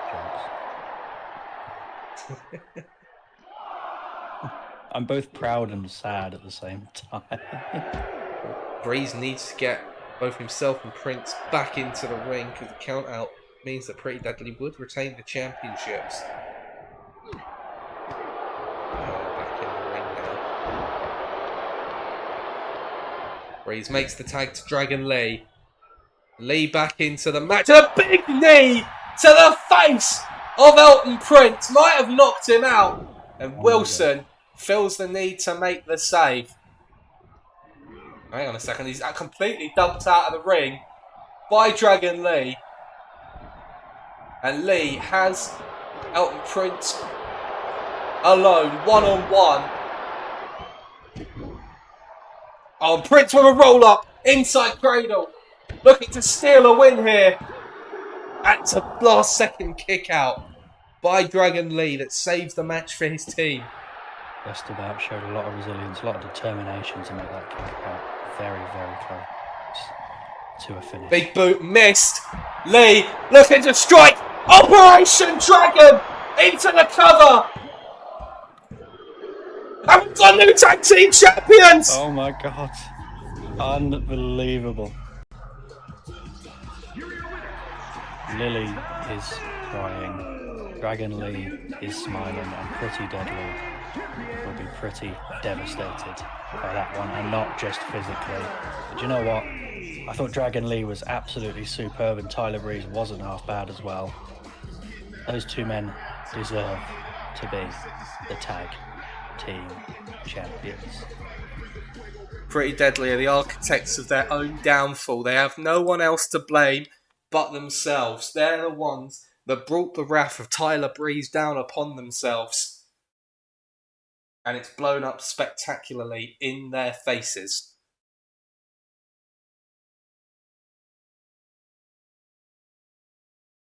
What? I will need to go to a short break in just a moment, ladies and gentlemen. But before I do, I'm going to get the poll up in chat. Because up next, it's the United States Championship.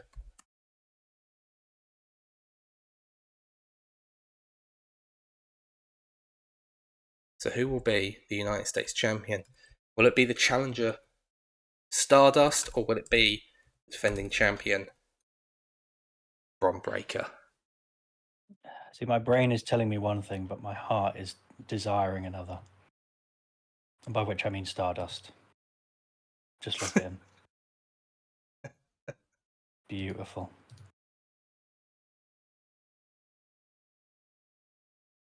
Okay, guys, I'll be back in just a minute, and as I said, once we're back, it will be with the United States Champion.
Okay, ladies and gentlemen, we are back from that short break. Thank you for bearing with us. According to bearing with us, it seemed the poll just about went in the favour of the challenger Stardust. Not often that we've seen people voting against Bron Breakker, who's had an incredible year to this point. Can he pick up what could be the biggest win thus far when he takes on Stardust? Now, as you may recall, earlier tonight we had an announcement from our guest host, Logan Paul, that a last-minute change had been made to this match. I suppose we're going to find out in just a moment what it is, because we still had no further updates. Mm. I have a feeling what it may be.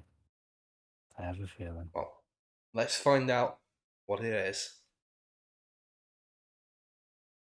as we get this match underway. The following contest is a special guest referee match. I'm sorry, it's a what? And it's for the WWE United States. I didn't actually hear that. What did you say? He said this is a special guest referee match, and I think I know who the referee. Yeah, there it is. There it is. Oh, that's disgusting. Am I allowed to be sick? Nah. He looks like the ugliest zebra I've ever seen in my life. Logan Paul has made himself the special guest referee for our United States Championship match tonight. Because of course he has. Because of course he has. This guy... You know, I sometimes think of the word discrepancy, right? Big word. Long word. There is no greater discrepancy, right? Not one. Between... Yep. Hang on.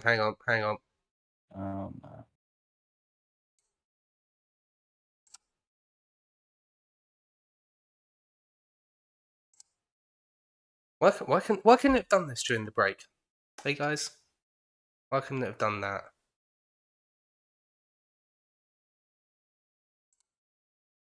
Bear with us for just a moment.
Okay, well, unfortunately for all of us, we should all now be able to see Logan Paul's smarmy little face walking down to the ring. He actually stopped his entrance and waited for the crew to sort out the issue.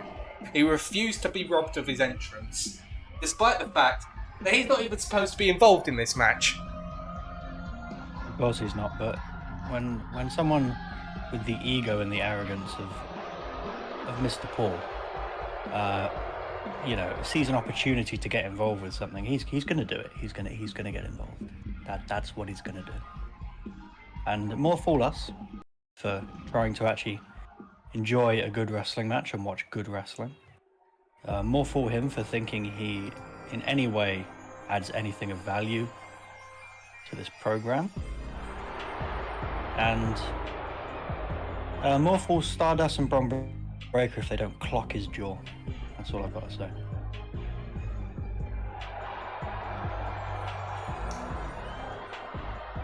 Well, Logan Paul, you may recall, was involved in a United States Championship match back at Survivor Series. It was a handicap match where he almost took on the champion, Bron Breakker, in a losing effort.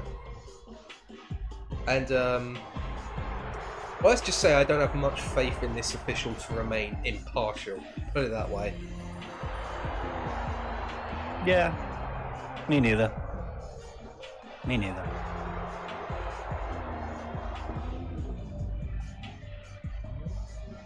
Nonetheless, we must try at least and focus on the match at hand. Stardust with a phenomenal victory over Bray Wyatt, the Fiend, back at Survivor Series, before defeating Bobby Lashley to earn this championship match.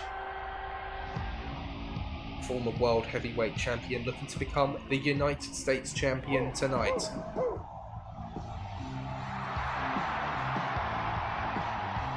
But if he wants to do so, he has to defeat Bron Breakker, a man who has only lost once this year, that being to one half of our new WWE Tag Team Champions in Dragon Lee.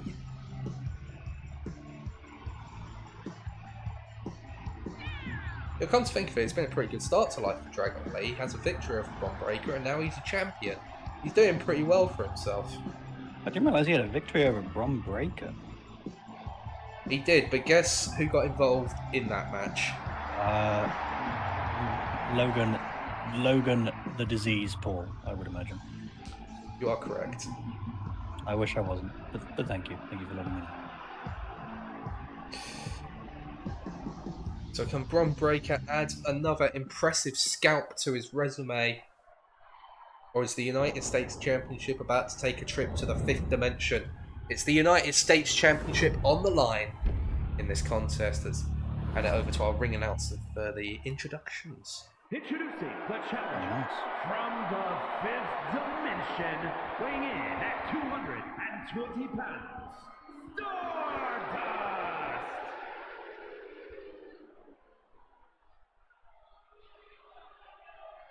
And his opponent from Woodstock, Georgia, weighing in at 230 pounds, the WWE United States Champion, Bron Breakker! Bron looks unfazed. I'm not surprised to see it. This is a man who will take on all challengers.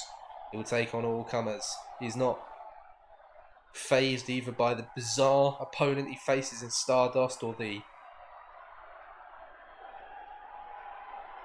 thing that has inserted itself into the referee's position. Logan Paul That's an insult to things. I watched the film The Thing the other day, and that was a hideous alien, but it wasn't half as hideous as that blonde freak. Regardless, it's Stardust taking on Bron Breakker for the United States Championship. Logan Paul calls for the bell, and this match is underway as Stardust looks to take the early advantage into a powerbomb. Count of one. I'm surprised that Logan Paul didn't just try and end the match right there, if I'm being completely honest with you. Into another cover, the second one for Stardust thus far. There's another kick out of one for the United States Champion. It seems to be uncharacteristically on the back foot early on. Remember, Stardust is not an opponent to be trifled with. Cody Rhodes was the World Heavyweight Champion just a few months ago. Big overhead belly to belly from Bron. Very nice. Brilliant belly to belly. I truly do hope we see more Braun of that. heads to- Ideally more involving that blonde prick. But we will see. Braun with a double axe handle off the top rope. Into a standing moonsault, nicely done by the champion. 2 in a row, in fact.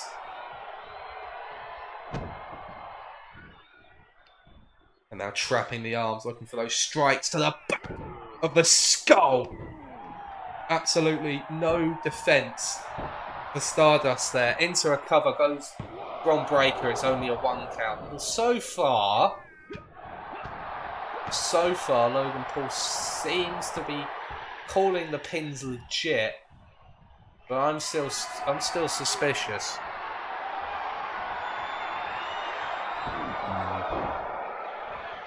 Press that man To about another as cover. far as I can throw him.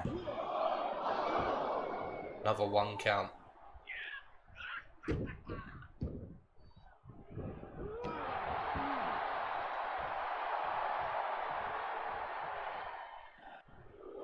I apologise, ladies and gentlemen, for being a bit silent, but I'm almost visually stalking Logan Paul. I'm kind of My God. waiting to see what's going to happen. Sorry to cut you off. That was a belly-to-belly suplex over the top rope to the outside. That had to hurt for Stardust. Logan Paul remembers that he's an official and starts counting for the ring out.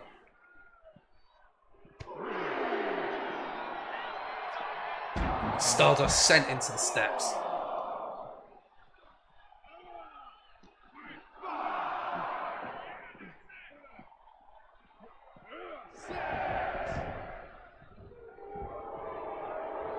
Logan Paul, well, I understand that he's posing for a few pictures with the Prime logo. As Braun looks for a spear. And Cody gets out of the way. Sorry, not Cody. The artist formerly known as Cody Rhodes gets out of the way. Dropped onto that turnbuckle. Bron Breakker firmly in control of this match so far.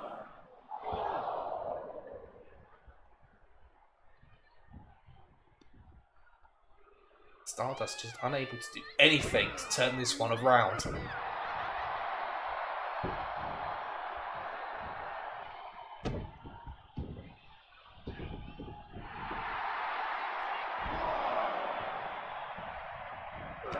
Cody back into the ring.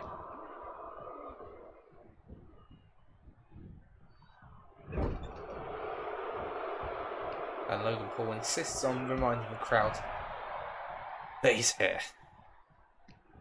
Yeah, we didn't need reminding. We did not need to be reminded. Oh, an Alabama slam, catching every turnbuckle on the way down. Gonna do deliver a bit of whiplash to the neck of Bron Breakker.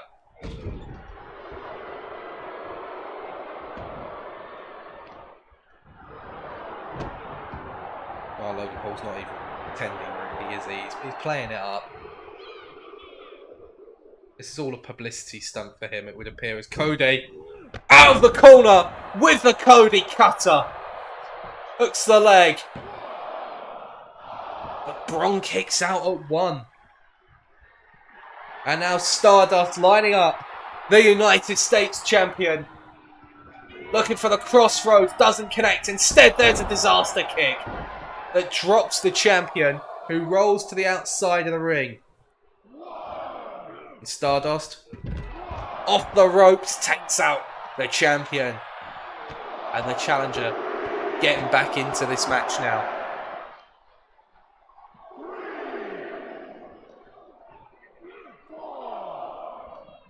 Logan Paul telling both men to get their asses back into the ring.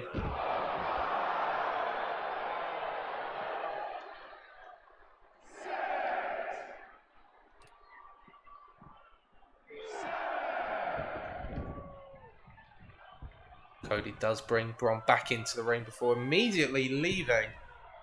And then, I don't know what Cody's playing at here. Bron gets out of the way. Cody wasting no time. Bron fighting out of that predicament.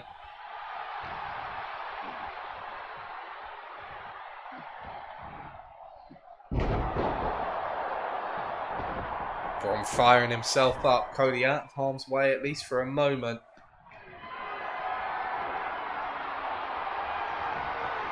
Drops Braun across the top. Into the cover now. Gets the 2 count, but only a 2 count. As the champion stays alive in this match. Cody looking for the crossroads. There it is! Into the cover. It's a very slow count from Logan Paul. Logan Paul refusing to count the pin. One lucky punch to Stardust. Cover. Logan Paul for a second. Stardust kicks out.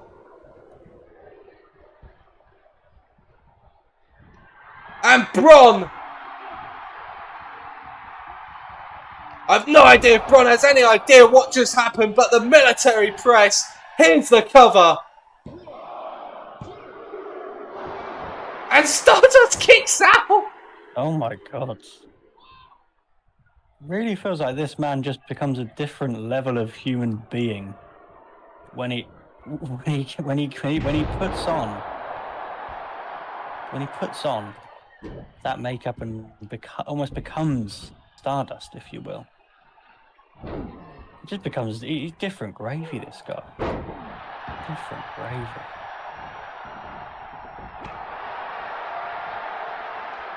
Oh, and here we go. Both men looking absolutely spent as they exchange these strikes. Logan Paul watching on. He's already delivered a right hand to Stardust, screwing him out of what appeared to be the victory. And Braun drops the challenger. Here's a cover.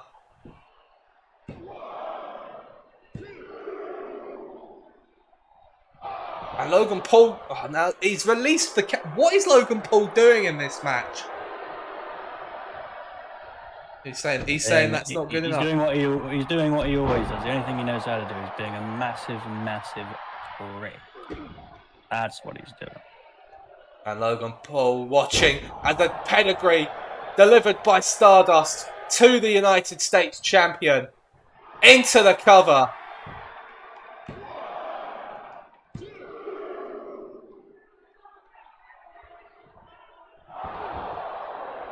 Logan Paul has no interest in calling this match properly. Yep, not even close.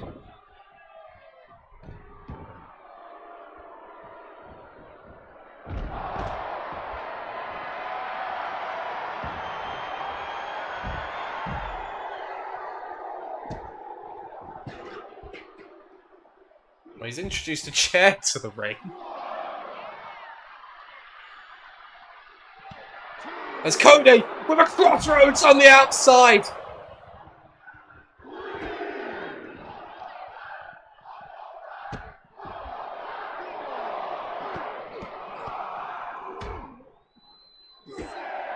Well, this is a very fast count from Logan Paul.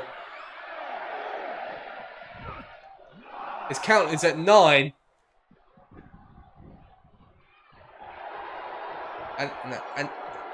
And now he's just stopped.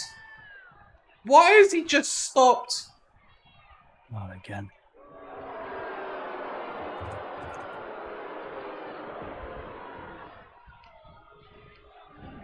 Rod now with a spear, wiping out Cody. Oh, the chair!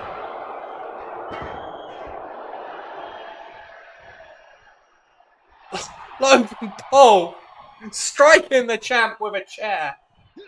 And now he's actually just broken up the pin attempts there. Oh, and the brass knuckles right across the face of Bron Breakker. Who is he even? The fast count Stardust is the champion. Oh my God in heaven. This horrible, horrible, horrible human being has just perpetuated maybe the greatest robbery I've ever seen in my life. Logan Paul just decided he was going to screw with both competitors in this match, but in the end, he did exactly what we thought he was going to do. WWE be a massive prick, be a horrible, horrible human being, as always.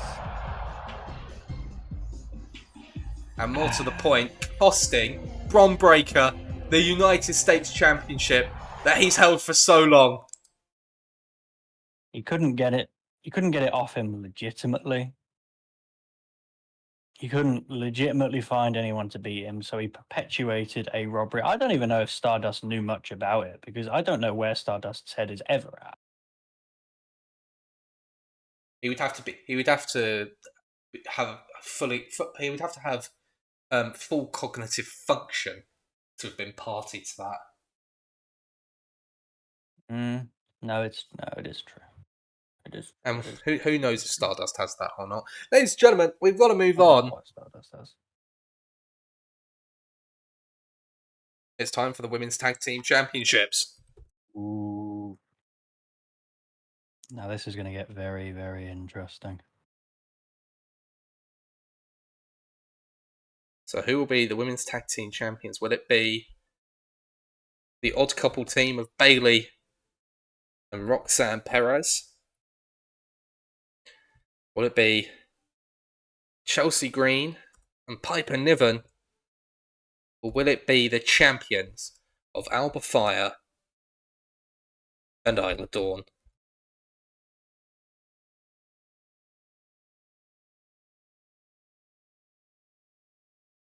Get your votes in. It's a good question, It's a good question. And this is going to be a triple threat tornado tag team match. All 6 women will be in the ring at the same time in this match. Anyway, it is going to get messy in this one. In a good way, but it's going to get messy in this one tonight.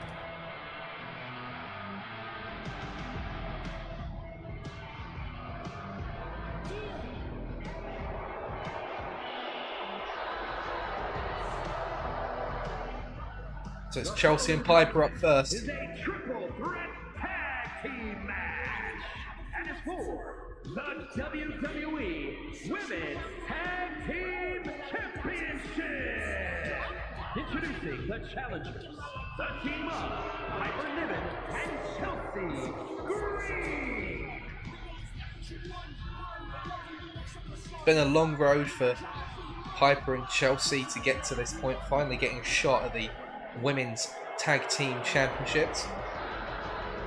Both of them have had shots at solo glory, having both taken on Rhea Ripley for the Women's World Championship a few months back, both unsuccessful. They've turned their attention back to the tag team division, and they look to be thriving once again, picking up a non-title victory over the champions this past week on Raw. Are they perhaps the ones with the momentum? Are they perhaps the favourites for this match? Well, a difficult question to answer, because the other challengers in this match, they are the wild card. They are the unknown quantity. And from San Jose, California, Bayley forming one half of that wild card team, whilst their fellow War Game teammates both competed in a losing effort for the Women's Championship, WWE Women's Championship earlier tonight. It leaves Bayley and Roxanne to challenge for the Women's Tag Team titles. 2 women who main evented night 1 of SummerSlam against each other in a brutal Hell in a Cell match. Is there any chance that they could walk out as the Tag Team Champions?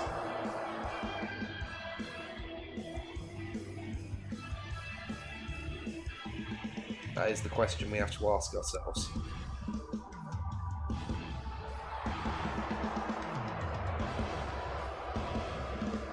Yeah, I think it's a tough one again. I think any of these 3 teams could win. I feel like you're both more and less likely to win in a bizarre sort of way. In the chaos of a tornado tag, and that's without considering we have 3 teams in this match. It is going to be... A lot of things are going to happen in that ring right now. A lot of things are going to go down, I would think. A lot of things. And here is Bayley's tag team partner. Two women who spent much of the summer making each other's life a living hell. Forced together by circumstance in war games, the enemy of my enemy is my friend. But now this is a different scenario. This is...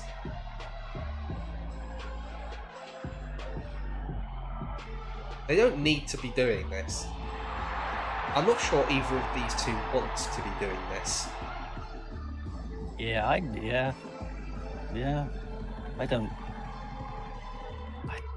don't really know who wants to be here, but they are here. Everyone's here, and everyone's got a match to try and win, and titles to try and walk out of here with. And that, Well, at that's the the end thing, of the is day, takes. it's about being champion. You'd be stupid to reject a chance to become a champion in WWE, but teaming up with possibly your worst enemy around seems the less than ideal way to do it. But these two have shown. I would agree with that. These two have shown that they were able to work together on a short-term basis. It's become a bit more long-term. It would become even more so if they were to win the titles tonight. Exactly. And that's the thing. Sometimes you have to put your personal feelings aside when you have a shot at prestigious WWE gold. And that's what all 6 of these women have right now. That's what they have, ultimately.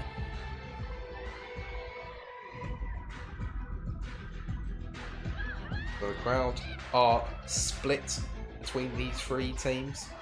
And actually, most of the build-up to this match has been focusing on the challengers. The champions themselves have sort of gone under the radar.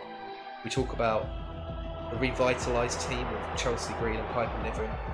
We talk about the will they or won't they that is Bayley and Roxanne teaming up. No one's really been talking about the champions, and you never want to underestimate the champions. Well, you can't. If they were that underestimatable, then they would never have been champions in the first place, you'd think. You would think. So here we go. Triple threat tornado tag team match. All 6 of these women getting this match underway. The first team to get a pinfall or submission will be the tag team champions.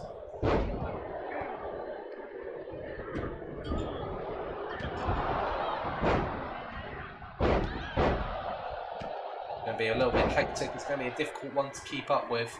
We will do our best to call the action.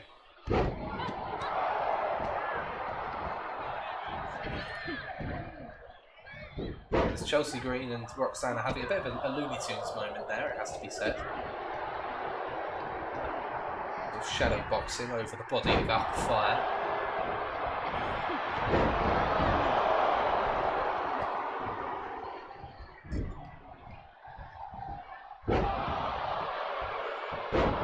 German suplex from Ida Dawn to Bayley sends a role model to the outside of the ring. 5 women remain inside the square circle. Never mind, Roxanne and Isla and Piper all rolling to the outside. And that's everybody outside the ring now, actually. Lovely.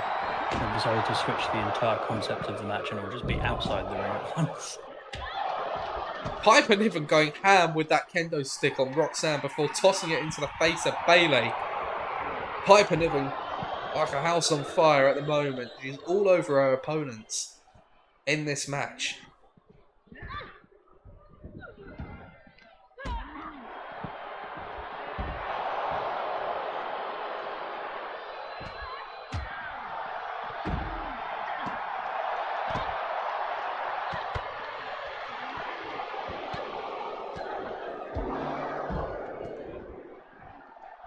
Fire decides that she's going to come to the aid of her tag team partner and go after Piper. Niven Bayley getting the hell out of dodge there. Doesn't want anything to do with that. There's a Fez press from Roxanne on the outside of the ring. It's Bayley and Isla Dawn currently in the ring. This is not Falls Count anyway. You do have to get a pinfall inside the ring to win the match. Bailey has Isla in a precarious position up on the top rope, looking for the superplex and connects with it. Yeah, lovely, lovely superplex. Isla Dawn will be feeling that for quite some time.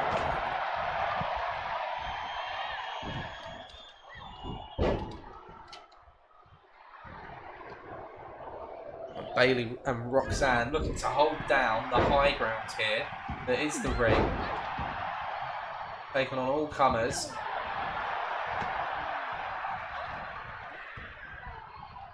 And Bailey, with Bailey to belly, wiping out Chelsea Green, but Piper Niven breaks up the pin. When you have to break that move up, we know what that Bailey to belly can do. We've seen it plenty of times Piper before. Niven with It the is cover. devastating. And Isla Dawn makes the save. Piper's got a rear naked choke locked in on one half of the champions. Isla Dawn into the cover to retain the titles. And Roxanne just about able to kick out there. Nobody was coming to save her. Close save, but a good save. Oh no, it wasn't a save. No, you're absolutely right. Sorry. No mistake. Bailey with the rose plant and Chelsea Green with the I'm Prettier double pin. The free count. But who wins? Well, Oh my! I can't hear the music. I actually don't know who's won. But both pins were counted at the same time. then Chelsea and Bailey both got the pins. Would you not? I think would we not? it's Bailey. I think it's Bailey. I mean, from the footage, she might have just hooked the leg. It is! Is that what it was? It's Let's have a look. Bailey and Roxanne are the champions. No, to be fair, Bailey did hook that leg just before. That's the correct decision. Well done to Bailey and A Roxanne. photo Great finish. A photo finish, and Bailey and Roxanne somehow are the tag team champions.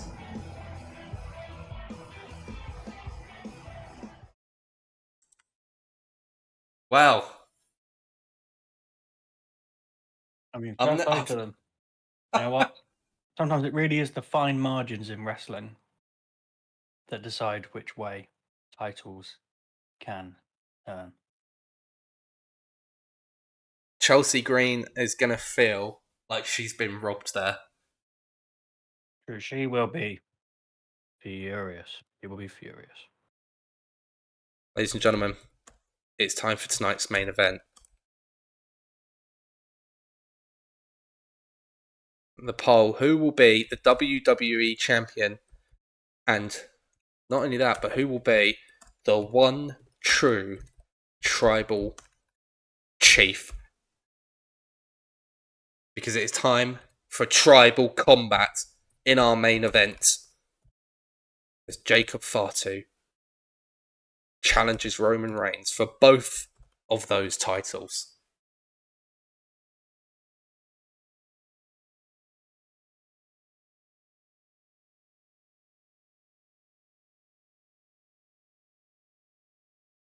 The poll is in chat. The last one of the night. This situation has been going on for months, ever since Jacob Fatu arrived in WWE. He has staked his claim to be the tribal chief. I've been calling him the pretender because he has yet to earn that name. He stole the Ulafala from Roman Reigns, the symbol of the tribal chief, but he never earned it. He has built his own bloodline in his own image. Tamatonga, Tongaloa, and the defector Solo Sikoa. It forced Roman Reigns to rebuild his own bloodline and to reforge the bonds that had been broken with Jey Uso and Sami Zayn into a team for War Games. A War Games match that Roman's team won thanks to a haluva kick courtesy of Sami Zayn. But now finally, these two men meet in tribal combat. It's all on the line. The winner will be the WWE champion, but they will also be the one true Tribal Chief. It's the main event for Bash in Berlin. Let's get this one underway right now. The following contest is a no-holds-barred match and is for the undisputed WWE Universal Championship.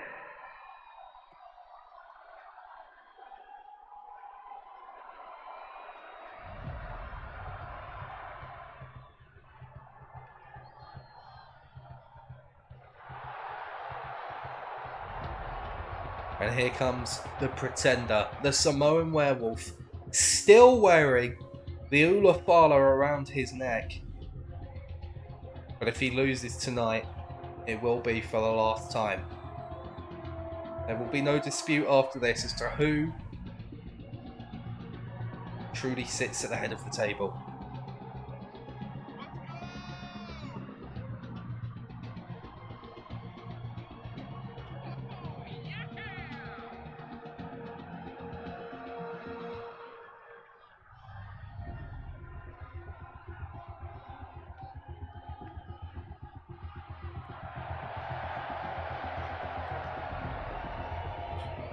Jacob Fatu looks composed, he looks ready. This is the match that he's been waiting for. This is the match that he's been pining for so many months. He finally gets Roman Reigns one-on-one in tonight's main event.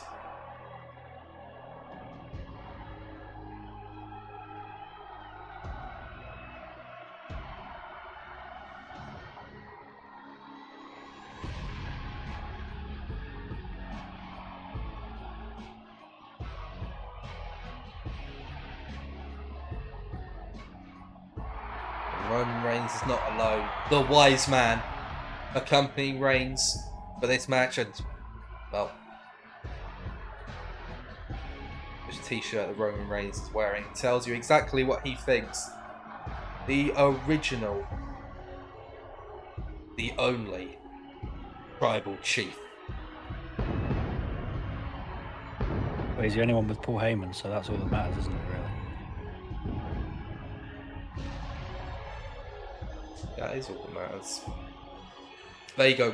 We've sorted this before the match has even happened. There's no need for the match to happen anymore. Paul Heyman has spoken. Guys, we did it. Yes, my Tribal Chief. Yes, my Tribal Chief. We are still going to get this match. We are, yeah. And thankfully, yes. That would be a really sad... That might be the worst ending to any match ever.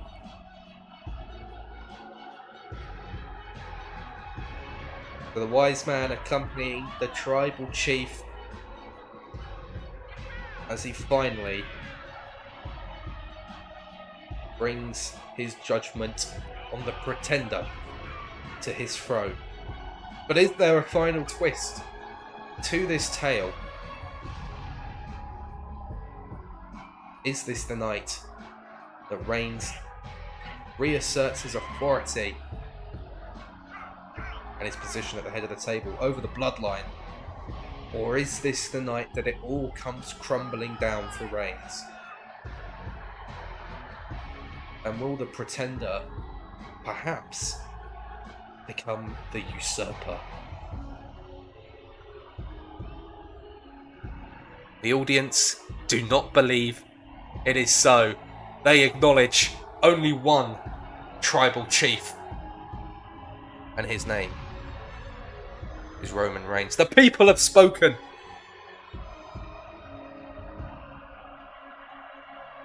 But Jacob Fatu does not give a shib about what the people want. So it's up to Roman to make their wishes come true. I'll make him sound like There's Santa only one Claus. problem with Jacob Fatu not giving a shit about what the people want. You know what it is?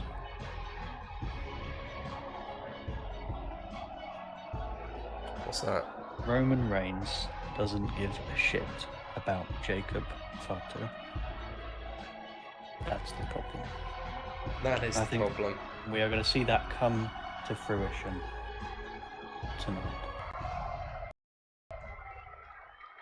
I think Roman Reigns will walk out of here still the Universal Champion, and now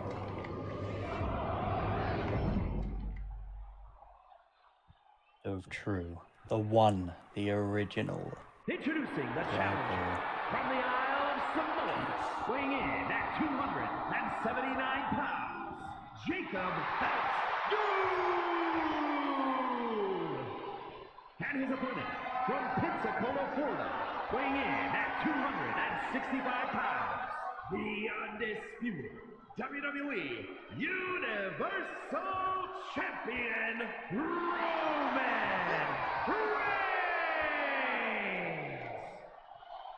This match will be contested under tribal combat rules. No countouts, no disqualifications, pinfalls have to take place inside the ring.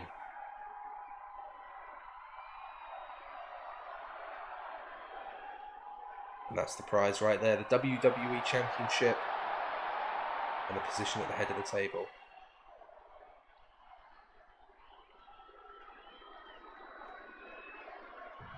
Jacob Fatu and Roman Reigns. Tribal combat. Here we go. It's underway. And Roman straight the gate with a big boot.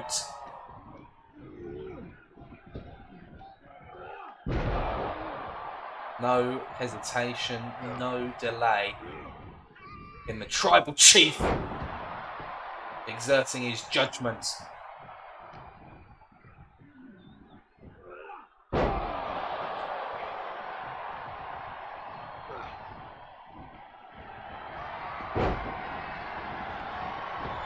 It's an uncharacteristically fast-paced start to the match from Roman Reigns.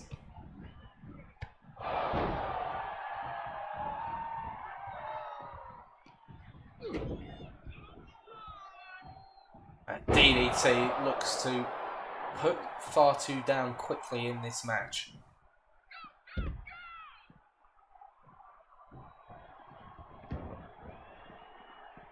Heyman getting the hell out of dodge there. And he was right to the Hurricane Runner from Fatu, taking Reigns down.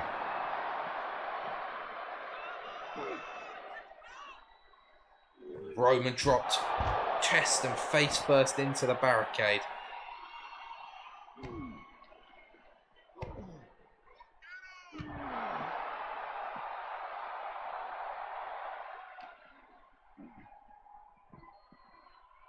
Fatu sends Roman back into the ring.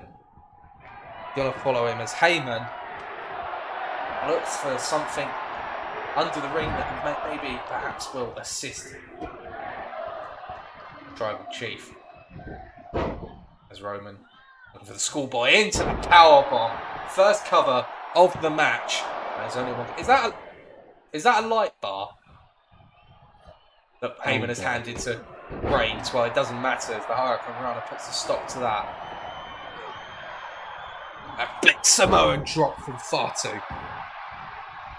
A pin attempt of his own. And Reigns kicks out with ease.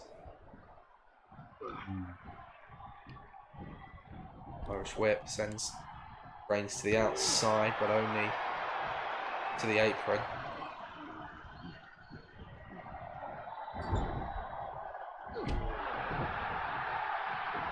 A jumping clothesline from the champion.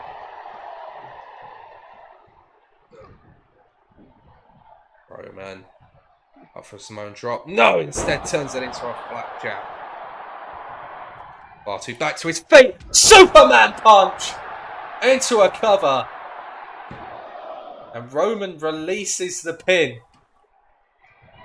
I think he went to the cover by instinct and then decided, no, we're not done here. And that light shatters across the skull of the Samoan werewolf. That did not look fun. Fatu introducing a chair. Roman has a hockey stick in hand. And it's the hockey stick that comes out on top in that exchange. Roman is unloading on the challenger.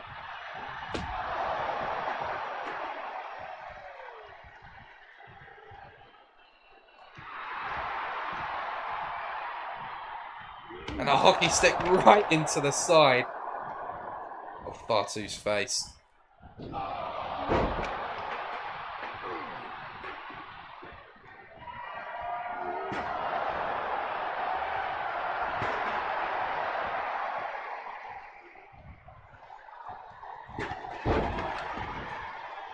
Now, why has Heyman got the attention of the referee in a no disqualification match? What is the thought process?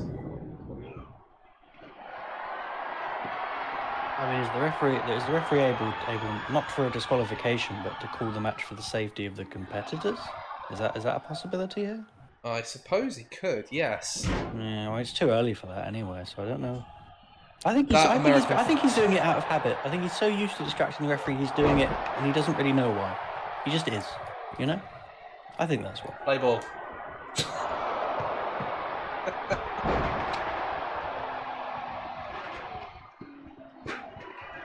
Do you know what I reckon? I reckon Fatu. What did you just throw it? Was that American football?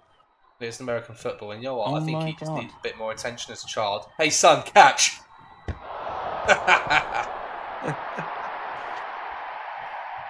I mean, in a way, it did achieve a touchdown. Jacob Fatu touched down on the mat. I mean, he stayed up the second time. That's pretty impressive. Fair play.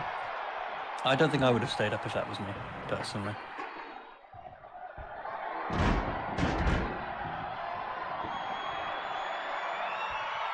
That is a WWE microphone.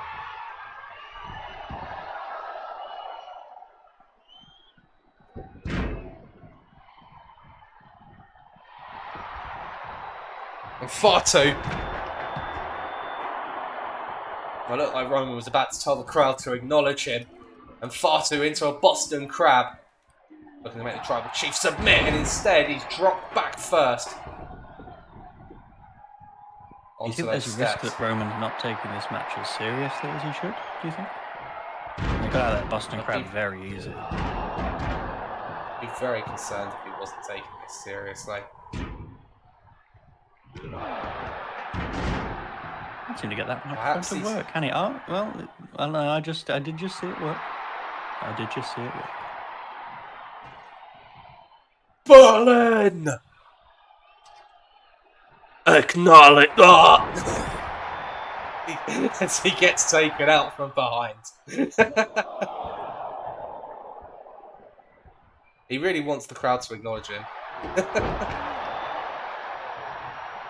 But the question is, who do we acknowledge? He didn't tell us. Do we need to acknowledge Paul Heyman? I'm prepared to acknowledge Paul Heyman right now. You are my wise man. You are my wise man. Yes, my wise man.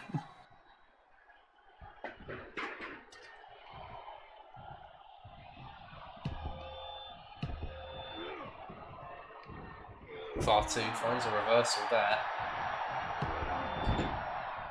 Oh, and sending Reigns into the... Oh, I think that was the turnbuckle that was exposed by Heyman earlier. Now Fatu looking to use that microphone as a weapon.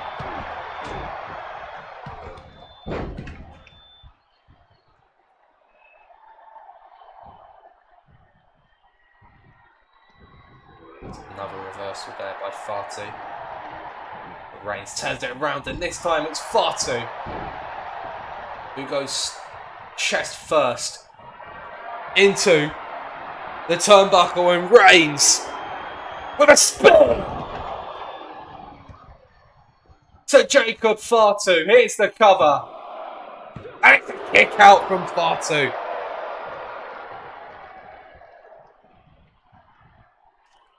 And Reigns into the guillotine. Looking to choke the life out of Jacob Fatu. This could be it, I think. The power of the Samoan werewolf to get out of that one. Shot to the throat, and Roman stays standing.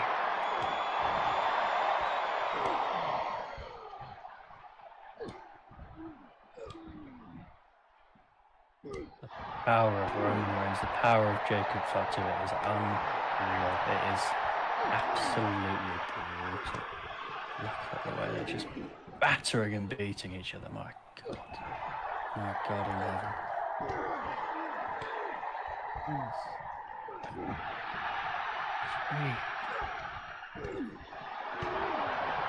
Oh, and here we go! The fists are flying now! Who's going to win this exchange? It's Roman. And he clocks Jacob. Bolin! Acknowledge me. There you go, he finally got to say it. He said it. Say the line, Roman. But the microphone, he threw the microphone at Fatu and it just bounced off of the Samoan werewolf's head with no impact whatsoever. It did indeed. Oh, but caught in midair by Fatu.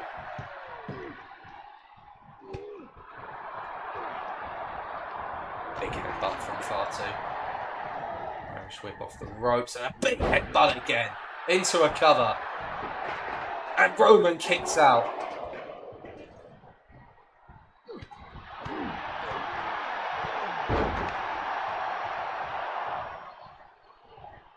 Well, it looks to be some sort of cut to the face of Fatu. I'm not sure when exactly that happened, but it's certainly not going to be helping his cause.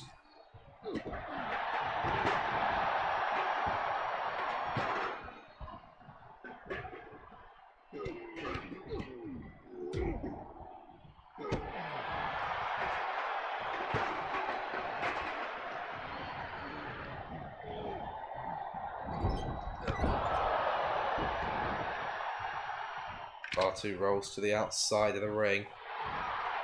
Heyman. Speaking a few mocking words there at Fatu as Reigns.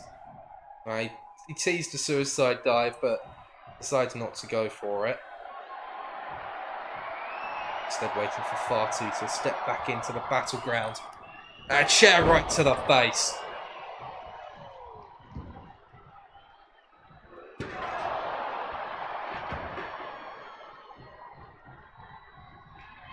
Reigns, locked and loaded, looking for a Superman punch. And down goes Fatu.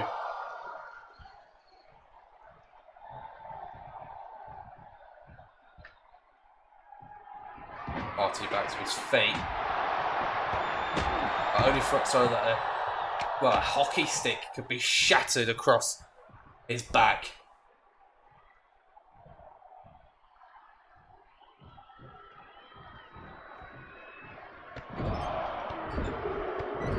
Repeated strikes in the corner now by Reigns.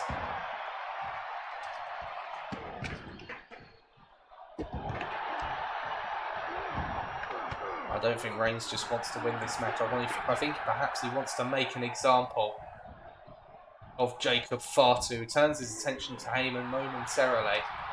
Off the ropes. Tornado DDT.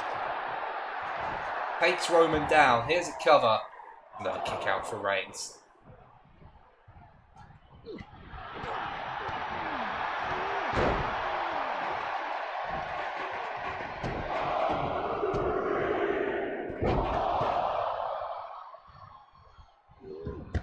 I don't think Reigns is going to let Fatu walk out of here without first paying for his transgressions.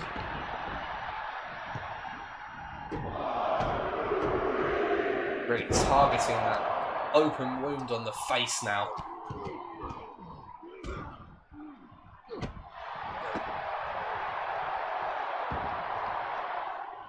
The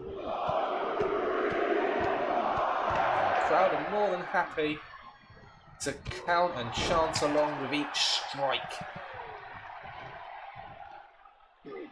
Now a deadlift into a powerbomb. Down goes Fatu.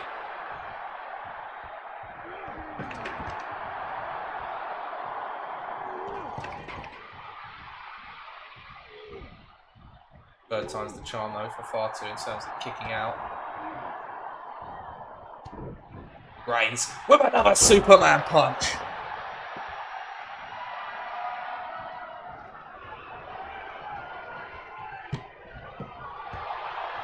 Oh, and a shoulder tackle from Fatu. Wipes out Reigns. Looks to introduce some chairs to the match.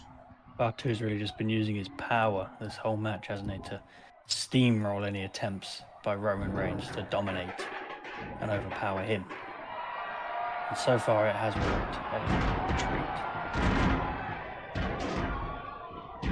Fatu back into the ring. For another headbutt, but Reigns gets out of it and a headbutt of his own.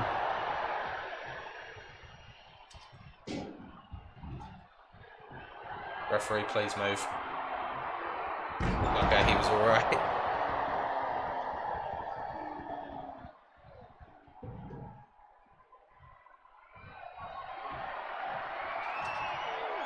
Fatu out of the way of that one, but not out of the way of the big boot.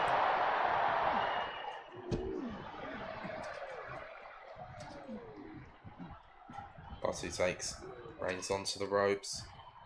Reigns survives.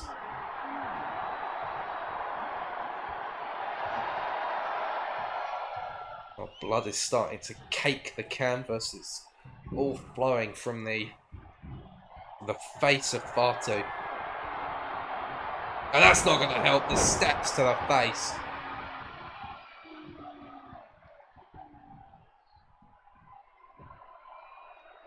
This is just a form of punishment at this point.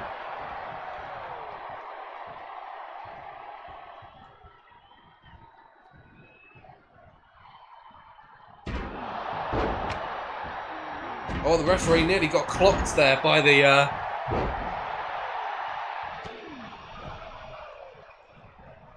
steps, as Roman now using the ropes as a weapon.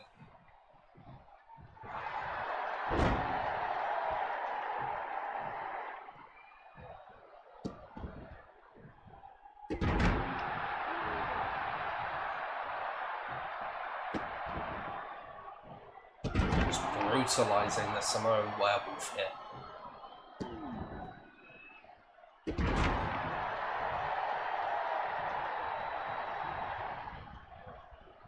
As Reigns lines up for another spear, and Fatu turns it around. And is this the turning point in this match? Is this the opportunity Fatu needs? Going straight back on the offensive.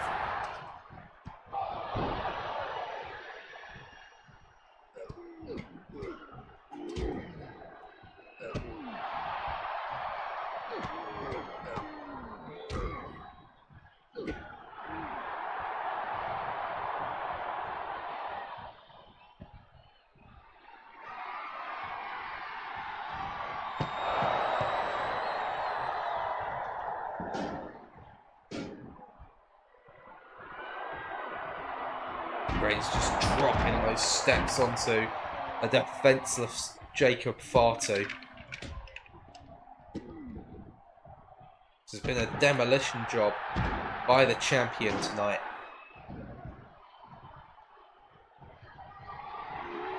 Fatu out of the way there. And again sends Reigns into that turnbuckle. Here's the cover. Is it enough? No.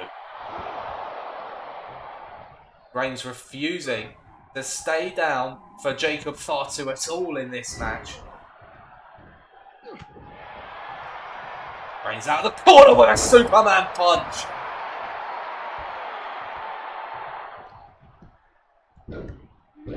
This is just anger and rage that's driving the WWE champion here. There's no focus really, or at least it feels like it, on winning the match. He's just beating Fatu senseless.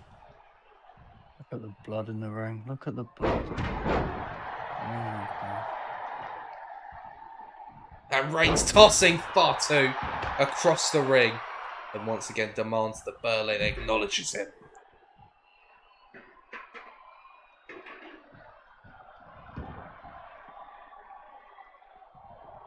Reigns now conferring with his wise man. Fatu recovers on the far side of the ring. Has a hold of that light. Looks to strike and Reigns turns it around.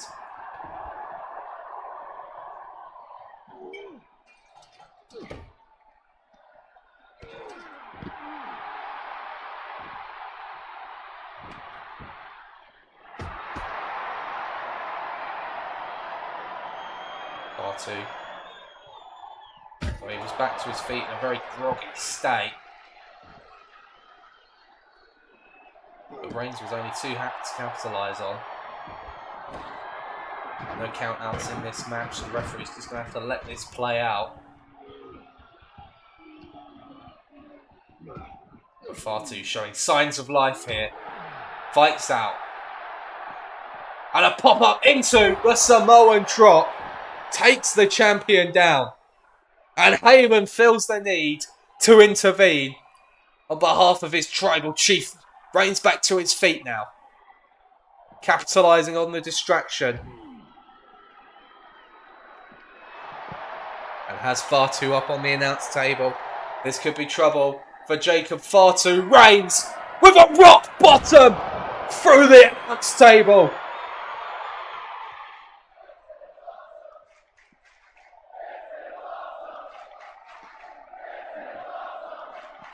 Well, The Rock, of course, notable for his refusal to get involved in this family warfare. A message sent there, perhaps, by the WWE champion.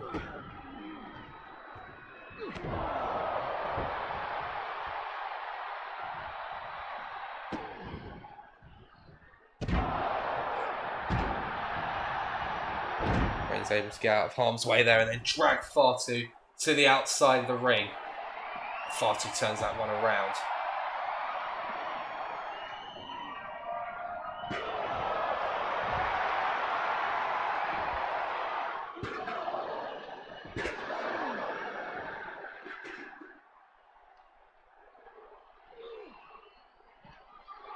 Fatu with a hand round the throat of Reigns, but Reigns with a reversal once again. And another Superman punch.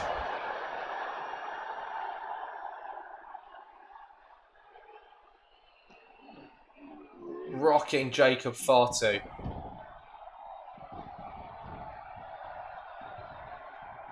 Reigns looking to once again introduce the steps to proceedings. Fatu gingerly getting back to his feet here. Steps right to the face again.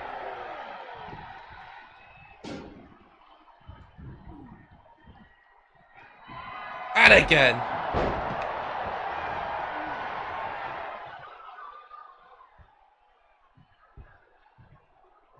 And this time gets out of the way. But the referee got caught in that collision, but it's Fatu that gets dropped once more. And again. Fatu into the corner. Pulls himself up. Reigns with a Superman punch. Fatu looking for the clothesline. Misses. And a spear from the champion. Into the cover. And I think, really, Roman was just toying with Fatu for much of that match. Your one true tribal chief is Roman Reigns. Yeah, you can like or dislike Jacob Fatu, but you can't claim he's on the same level as Roman Reigns, and that is why he will always be, and he always has been, the one, the original tribal chief.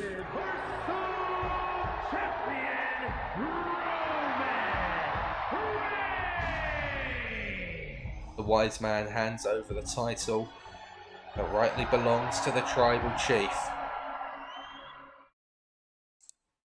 Roman Reigns is still your WWE champion and still your tribal chief. That's all we have time for tonight, ladies and gentlemen. Thank you so much for joining us for Bash in Berlin. I do hope you enjoyed it. Take care and have a very good night. Good night, everyone.